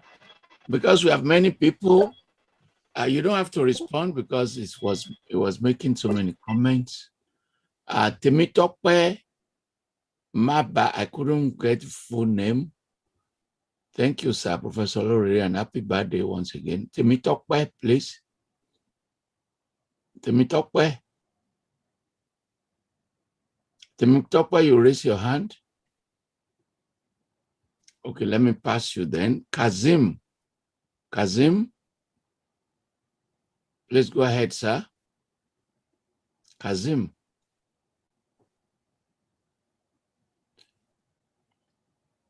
You are raising your hands, but we couldn't locate you. Mubarak? Okay, please. Be brief, please. Okay. Thank you very much. My name is Mubarak Ojewale from Sister Research Center for Real-Time and Embedded System Computing in Portugal. Far away from Portugal. Yes. So thank you very much, Professor Ogunyemi and Professor Pupola, for the wonderful discussion about the Nigerian education system. My question contribution is that when a nation has a problem that is becoming almost unsolvable, they turn to the academia, they turn to the universities for solution. So now when the universities are having a recurring problem themselves, then we have to look inwards. The solution is always in intellectual activities. So what I'm driving at is we have been facing the problem of a funding model that works for universities for over 30 or 40 decades now. So I want to say that we should, as part of the contribution that other speakers have said, I think we need to start shifting our mind away from strikes, or even if we will go on strike, probably we should change the points that we will want to go on strike for. Why not ASUU, which represents the body of Nigerian intellectuals, which has a lot of professors in economics, in education management, education funding, come up with a model, a funding model, probably a public-private partnership. Clearly, the government is failing in funding education, and it seems that it is reasonable to assume that the Nigerian government cannot fund education enough. So why not look for a model where the government plays a part, maybe just 30%, and private individuals, endowments, parent participation. We should just create, I want to believe that it is not possible and it is not beyond the capacity of the Nigerian intellectuals to come up with a funding model that is sustainable, independent of government's mismanagement or shocks, and that keeps the universities open for 12 months in a year. So my contribution question is that for ASUU, is it possible that we come up with a funding model that is immune to government's paucity of funds and also workable given the Nigerian socio-economic situation? And now we put this model on the table with the National Assembly and the government, that we want this as the model in which the universities will work. This, we can go one last final strike to make sure, okay, they adopt this model, and we know that we are home and dry. So I put this challenge to ASUU, that we come up with a model that does not rely on asking government for what they either do not have or they will never give. We've tried strike for over 3 decades. It has not worked. So can we come up with a model that is sustainable and is holistic, that solves this once and for all? Thank you. Thank you, Mubarak. Please, Mr. President, hold on, take more questions so you rest a little bit. Majid Alabi, please. Yes, go ahead, sir. Okay, thank you very much, Prof, for giving us this opportunity. Good evening, Mr. President, Professor Ogunyemi. And on our own side too, I say happy birthday to Professor Motoyo Olorode, our forerunner. My question is very simple, and I'll go straight to my question. I know on several occasions I've had this opportunity to raise these questions with Professor Ogunyemi, but I'm taking this opportunity now to table it again, that ASUU does not exist in a vacuum. ASUU exists as part and parcel of Nigeria. So ASUU as a body is also not immune to the challenges that confront Nigeria as a country. But more importantly, is the fact that as a union that has organs to address relevant issues, particularly when it comes to, I know you have a body, you have an organ called Ethics Committee. But surprisingly, we have members of ASUU who are lecturers and who are found wanting in one way or the other. And I'm going to be very specific. Last year in 2020, February, I reported the allegation leveled by TED Fund that ASUU members, that Nigerian lecturers are diverting research funds to build houses, to buy cars. And we have cases of members of ASUU across various campuses who had opportunity to get scholarship from ASUU, probably to go to UK. But rather than going to UK or going to any other European country, what they do is that they go to Ghana or they go to Benin Republic without telling the funder. But we have never seen a case where ASUU has been able to come up and say, this is the punishment or this is the matter we are in. And ASUU cannot say it is not aware of these very serious allegations. And I am sorry that I'm bringing this up again. Last year, I was blacklisted by ASUU for reporting this. And the director of research and development of TED Fund, who made this allegation, backed by evidence, which I also sought, and I got this evidence. TED Fund was almost blackmailed, forcing TED Fund to recant because they felt that as an individual, as a reporter, reporting that particular incident at that time was like supporting the federal government to clamp down on ASUU because it was against the IPPIS. Our challenge is that ASUU as a body of disciplined intellectuals, why has ASUU not come up with an open and transparent process of punishing members who are found wanting at one point or the other? We have also seen instances where schools want to punish members of the union who are found wanting. And what we see is a strong defense on the part of the union, believing that because some members are found wanting, it is because they are members of the union. Why? At what stage do we separate the union from individual crimes? Thank you very much, sir. So thank you. We take two more. We'll let him respond later because the question from Mubarak is about strike and yours is about corruption, which have been previously covered. Kabiru, are you there? Kabiru Mohammed, please. We want to take two more. Kabiru Mohammed, please go ahead. Good evening, sir. Good evening. Thank you for this opportunity. I have three questions to ask. One is about TED Fund. TED Fund, according to the responses my president gave, is one of the laudable achievements of ASUU, which we have seen.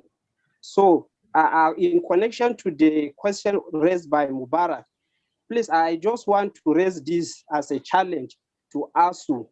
Now that we have a negotiation that is going on about our welfare and increase in our salaries, I know government will likely say that they don't have the resources due to the reality in our economic situation. So what can ASUU do to make as a suggestion for the government to source this funding? That is one. Number two, the president also responded to a question about private university now will likely take over public universities. I have had his response, but I am not satisfied because government may likely also use these private universities as an alternative for their children that used to go to abroad. Now that they have them in the country, they will likely give them all the support to function well and disregard funding of public universities, just like what happened in our other levels of education, primary and secondary school. The funding in primary and secondary school we know are nothing to write home about, and therefore nobody is ready to take his children there. So they may likely disregard the funding of the public universities because they know they don't have any business with it. They are not taking their children to the university, and therefore the private university may likely take over the public university. Then thirdly, sir, and the last one is about our senior colleagues who are members of this union. In several occasions, a senior colleague may have a chance to have their junior ones in terms of promotion, staff development, research, and so on.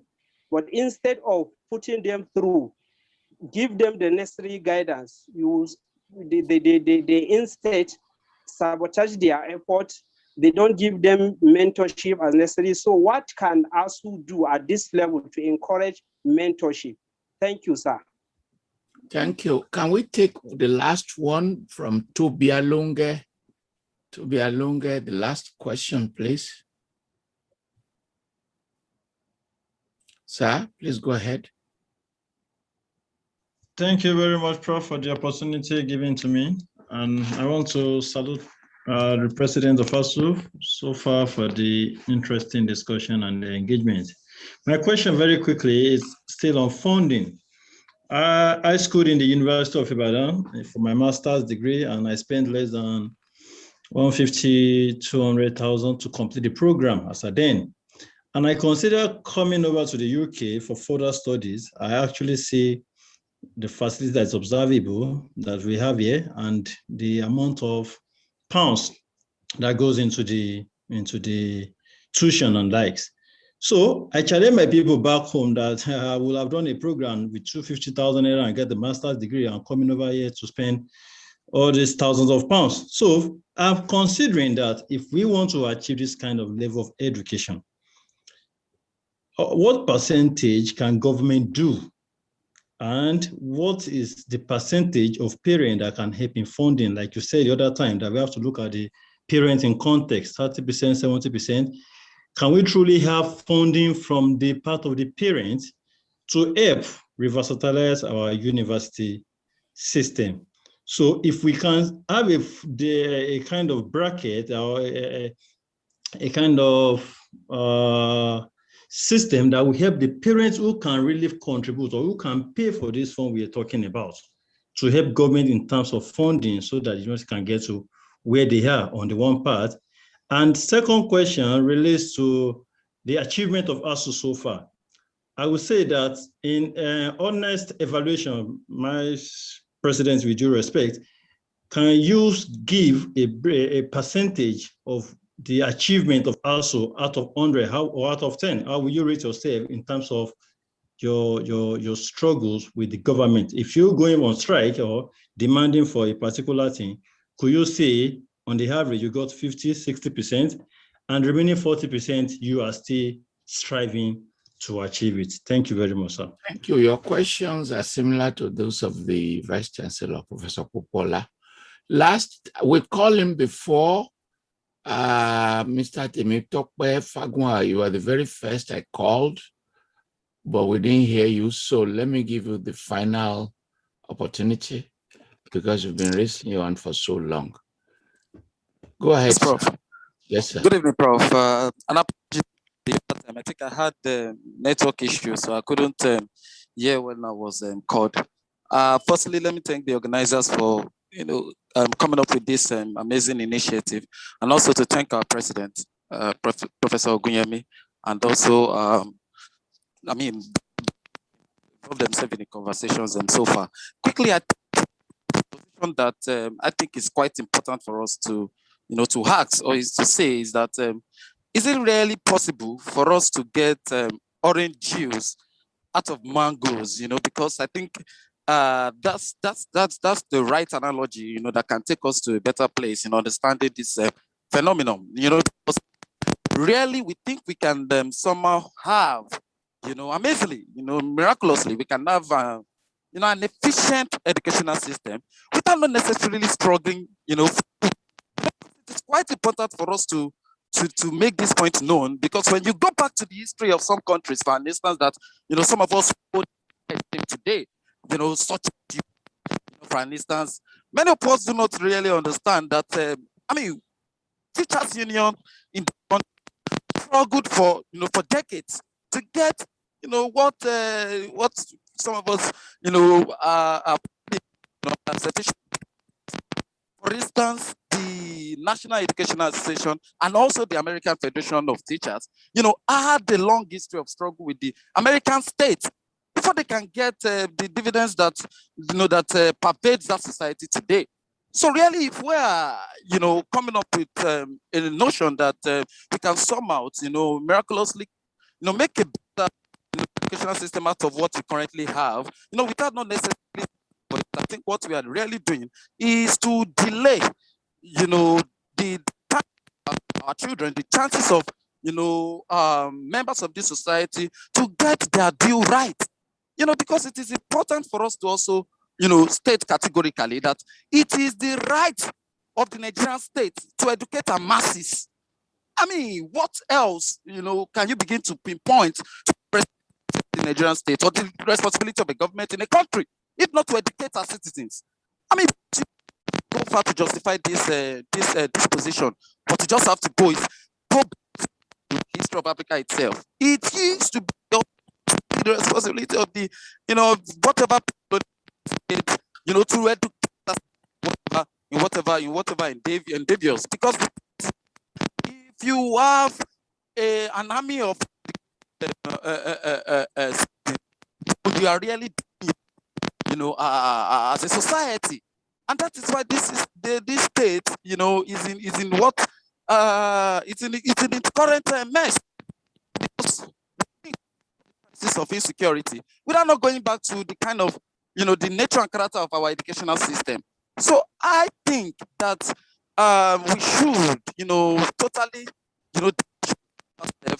from what we can call a lazy man attempt at solving issues by saying that we can have an educational system, an efficient educational system, by doors to bring about some miracles, and I think that's the beauty of the position of Professor Olorode, because we really do not understand that all of these issues emanate from justice, the attempt by the Nigerian state to commercialize the educational sector.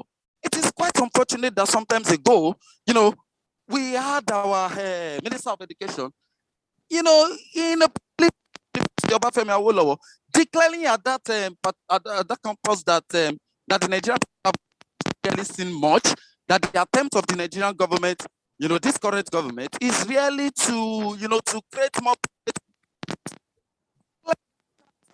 Hawful statement itself in a university is on this government and also the minister himself. That's nothing but apparent contradiction.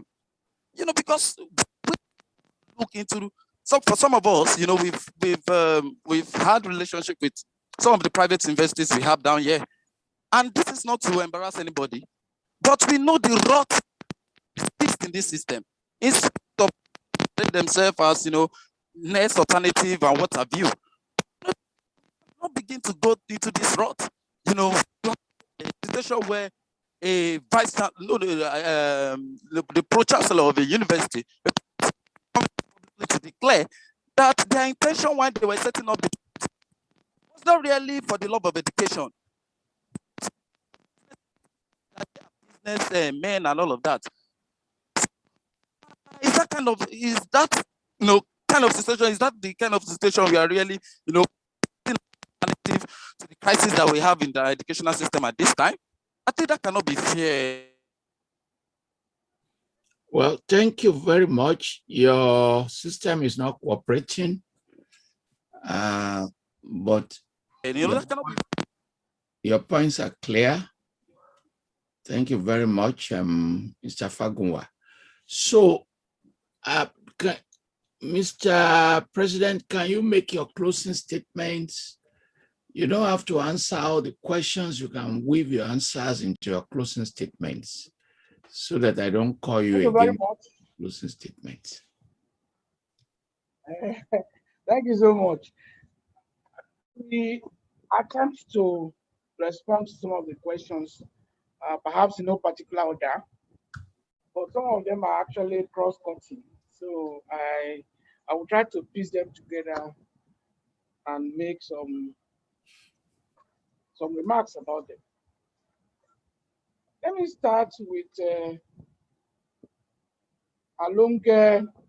Toby Alonge. He tried to compare the cost of the master's program that he did in UI with the current amount of tuition he's paying in UK for his current studies. I would just ask him whether he also compared that experience with some other countries where he could have had his postgraduate still on scholarship. Germany, for instance. So that speaks to the fact that the idea of insisting that unless and until we pay tuition, we cannot make our education system run is not valid. The point ASUU is making is that it is about ideological. And when we say ideological, we are saying that it depends on how we have positioned education within the context of our developmental efforts or strive for development and transformation. For countries where they see education as the linchpin for bringing about a new society or sustaining their pace of development. You know, Germany, I think it has the fastest growing economy also in Europe. And it also depends on their assessment of what the people need to keep at the pace of maybe ethical standard, value formation, the transformation in their society. So in other words, when you have a society that defines itself as striving towards achieving equity, for instance, equal opportunities, let's put it that way. It may be different from a society where you have a class society or a class orientation. So we still have, even in Europe, those societies where, some societies that have defined themselves as regulative. You know, we have what we can call social capitalism, and we have those we can also call chronic capitalism. So you need to differentiate the context we are talking about. Julius Nyerere once told us that unless we define the kind of society we are trying to build, we cannot design our education to meet our goals. what society are we building in Nigeria? It's a society that is without direction. It's a society where the rich will continue to get richer and the poor will remain poorer. I don't know how much of Nigeria you know, with due respect, but I can tell you that I've visited all the 36 in Nigeria in the course of my serving in the union, because our union has a policy. You must know Nigeria before you can intervene in Nigeria. Just within the last 4 weeks, I visited the Northeast, from Maiduguri to Damaturu, to Gashua, to Kashere, to Mubi, and so on and so forth. In Mubi, you need to visit the place. I visited a university that used to serve as the headquarters of Boko Haram. If you frighten students away from that system, what are you trying to do? I can tell you that the average ASUU leader strives to know Nigeria. And that is why when we comment about Nigeria, we are not just armchair critics. We can claim to know Nigeria. I traveled for 6-7 hours on roads that are potholed in the Northeast, and where you are watching your back because of the risk of being attacked. We've taken those risks in order for us to better know Nigeria. And those who are even ruling us, who are from that part of the country, they use helicopters to land in those places. And they abandon their people there. You need to see poverty walking on its leg. So we need to know the society we are talking about. Before you start comparing Nigeria to UK, you must define Nigeria. Which Nigeria are you talking about? Is it Nigeria of Lagos and Abuja? Or Nigeria of Damaturu, of Mubi, of Gashua? That I visited and I saw what obtains in those places without running down people from those places. But certainly, I've been to Northwest. I know what is happening. I've been to villages in every part, every nook and cranny of this country. When you remove the facade, when you remove the grandiose that you associate with the noise we make in cities and towns, you need to get to the villages to know what is happening. In rural areas in Nigeria, where over 60% or 70% of Nigerians still live, and you will see poverty walking on its feet. Then you cannot come back and compare Nigeria with UK. There's no basis for comparison, my brother. Thank you very much. Now, my colleague Kabiru talked about mentorship. I also talked about private university as well as Tertiary. Yes, mentorship, I agree with you. Opportunities for mentorship are reducing or shrinking in Nigerian universities.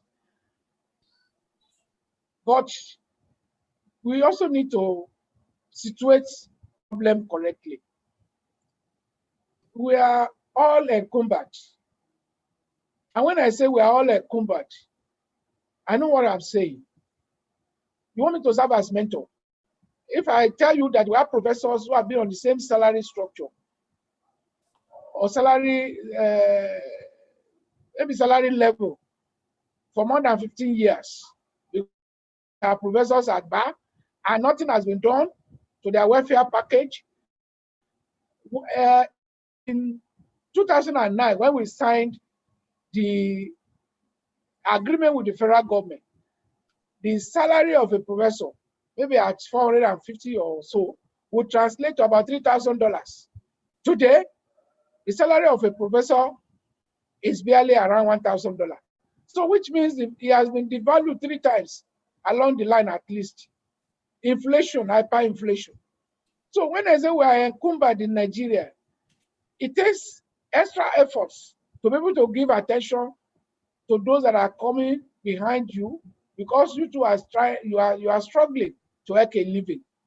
So the challenges in our system are so enormous that they could overwhelm anybody who is not willing to go the extra mile to preserve the tradition. Nevertheless, we can do better. We can still improve on our processes or mechanisms for mentoring. What we are trying to do now, we're also trying to encourage that through what we call academic leadership. We have been holding some series of lectures or workshops on our campuses. We are developing academic culture. We are trying to develop academic culture. And we are working with our universities to also expand the scope for this engagement.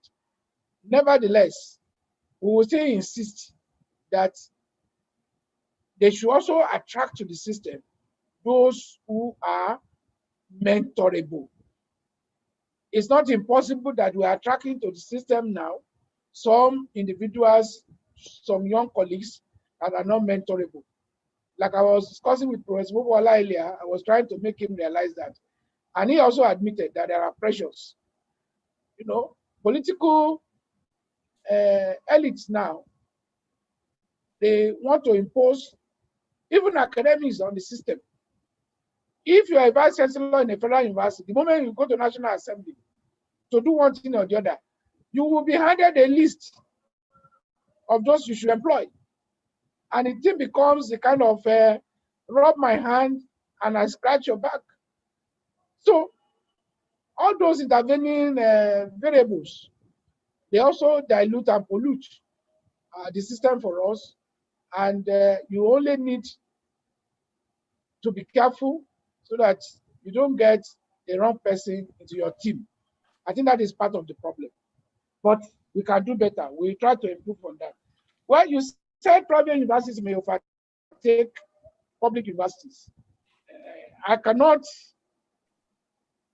totally disagree with you, especially within the context that you have tried to explain it. That if they decide to channel government resources into private universities, before we know it, they will be getting subsidy and they will be more attractive to candidates. One thing we saw that we saw a sign that pointed to that at some point recently. We were negotiating with a chairman of government who insisted that now we should go the way of education bank. And his concept of education bank is that the bank will pay the tuition of students in both private and public universities. And that the government, once government pays that, those in private universities, they will not have to worry about fees. We know that is a trap. ASUU will not, even if you put a gun at the head of an ASUU president, no ASUU president or ASUU leader will subscribe to that kind of view. And for that reason alone, we were held down for 3 years in our discussion about funding with government.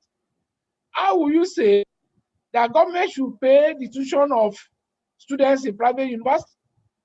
So, my comrade, Kabiru Muhammad, you are correct in your postulation that it is a possibility. I'm not disputing that, but what that tells us is that we have to be watchful. Another thing government agents or politicians have tried to do along that line is to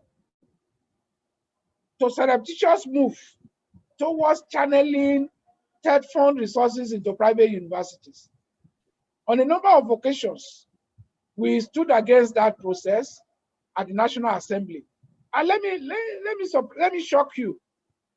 Let me shock you on this matter. At one of our meetings at the National Assembly, we challenged members of that committee to declare their interest.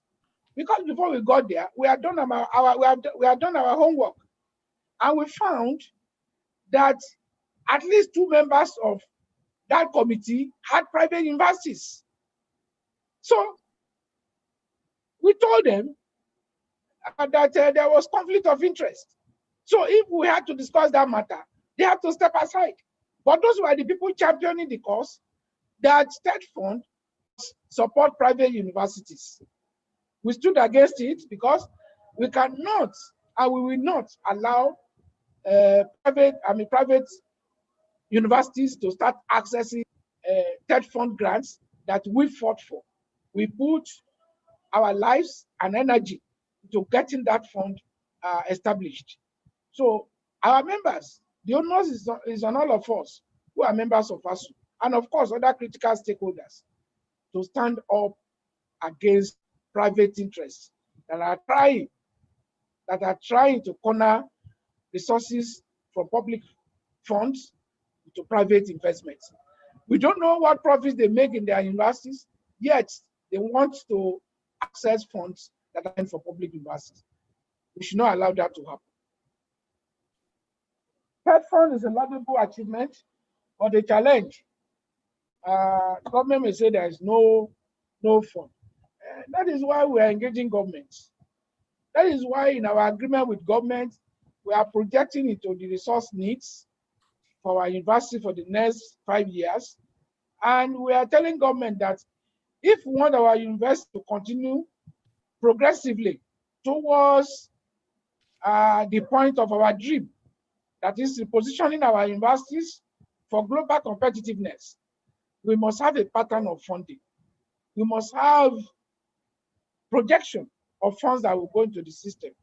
And if we do that and we do it conscientiously, at least if we cannot get everything, you should be able to get something regularly and periodically into the system.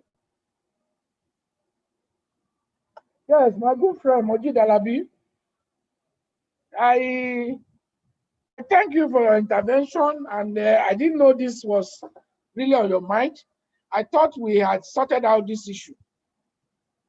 What we protested against was that there was a generalization that was not grounded in facts and stand to be corrected. If you give out 100 grants, for instance, and 10% defaulted, it happens all over the world.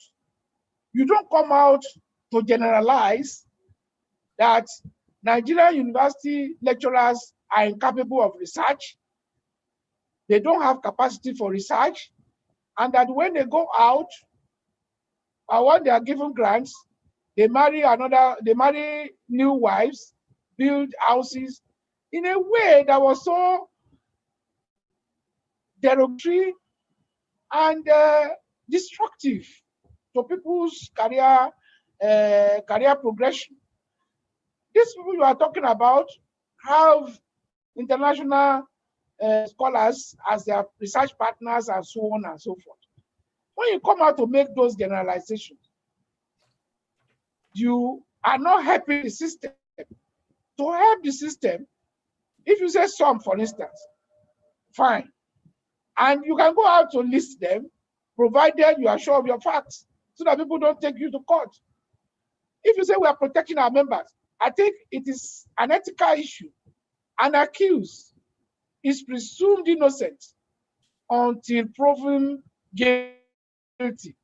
We don't know how many of these people have been subjected to disciplinary procedures in their respective institutions. So if that fund is coming out, that fund will have to tell us that, well, out of X number, we have this Y number that defaulted, and so measures have been taken against them. If they are to take measures against them, and you now say ASUU stood on their way, you have to tell us that ASUU. Certainly, I've been involved at the national level at least for 9 years. 4 years, I was vice president. This is my 5th year. By next month, I'll be 5 years on the seat. In the last 9 years, I cannot point to a report that was brought to our attention. So if I come out to say, you don't have the right to paint all my members with a negative brush, to dismiss my members as incapable of thinking, to present my members as if they are predators. All they do is to look for comfort. I think I'm justified. I've been elected into this position to protect and defend the interests of my members, except where you have incontrovertible evidence against them on cases of either infractions against the system or misconduct that have been proven beyond reasonable doubt. So where you don't give me with the evidence, I won't support you. Where we had evidence, we won't have a choice. If we have evidence, we won't have a choice other than to submit to superior argument. So we didn't blackmail you. What we only told you was be sure of your facts so that you don't incur the wrath of innocent members of us. Thank you very much. Finally, sir. Okay, sir. To talk about Agua, I hope I'm correct if I say obrigado. Now, I want to thank you for your insightful contribution. You have actually amplified Professor Olode's position about the ideological pathway for funding education.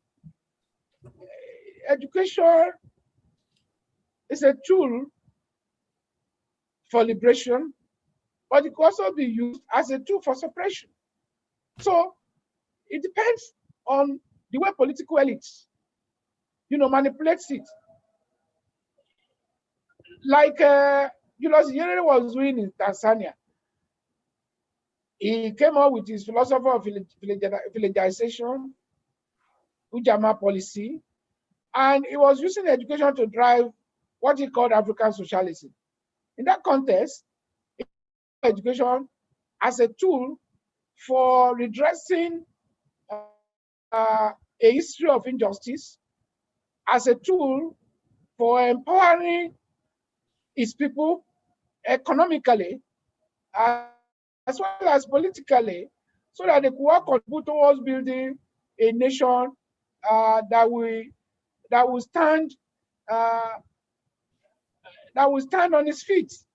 And that is why in Tanzania today, even though we call Tanzania a debt of resources, they have thrown up leaders like the immediate past leader who demonstrated selflessness, who demonstrated commitment to the good of the majority of his people. I think that is the way to go. If we get our education right, many of the crises we are confronting in Nigeria today, we can handle within the context and framework of our educational policies and procedures. I believe Nigeria has a lot of promise in that respect, but it appears our political elites are not getting it right. They are not getting it right for now.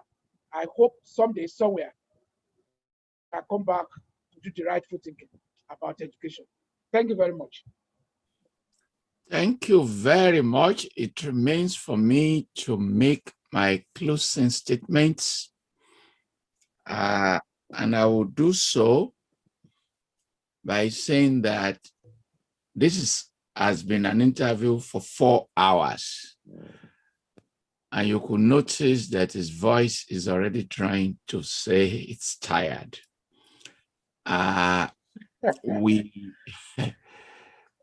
This may be one of the best public documents that he as president and ASUU will be leaving. We immediately send out this document. In the next 1 hour, this entire proceeding will become public. We'll release it immediately, and hopefully it will generate more conversation, reports, PDTCs, and others. The immediate viewership we already have. We've recorded 5,200 viewers immediately.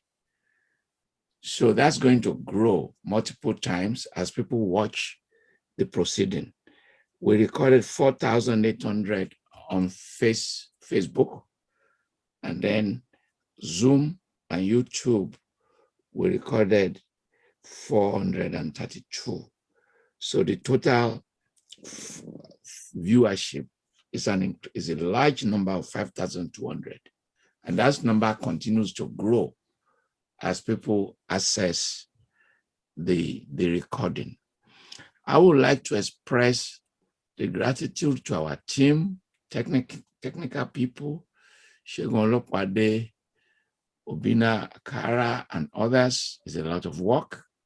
I want to thank our partners, Tunde Kelani,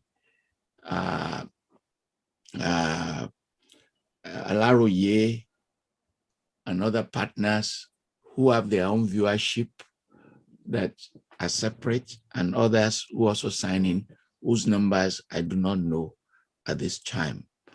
I'm very grateful to the interviewers, Daniel Woro, Tosin Alagbe, Professor Popola, Professor Tunde Babawale. We are very grateful to all of you. Next Sunday, we are going to have Alhaji Abdurrahman Ahmad, who is the head of the Ansarudin, the mission of Ansarudin. We are going to talk about Islam and society, Islam and politics, hijab, Western education, so many issues that we are going to talk about. As with other things, I am going to immediately begin to write reports on this interview, focusing on the takeaway. And some of these takeaway issues are very clear. Issues around the strike action, which is not resolved. Issues around ethics and corruption, which dominates the conversation. Issues around school fees, issues around transformation, and other issues. Hopefully, members of the public will join us in this conversation.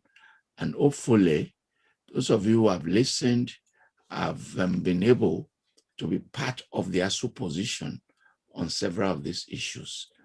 My final gratitude goes to the president of ASUU, Professor Biodun Ogunyemi, for agreeing to honor this invitation. Thank you very much. Thank you. Thank you. Bye-bye now, everyone. Take care. Take care.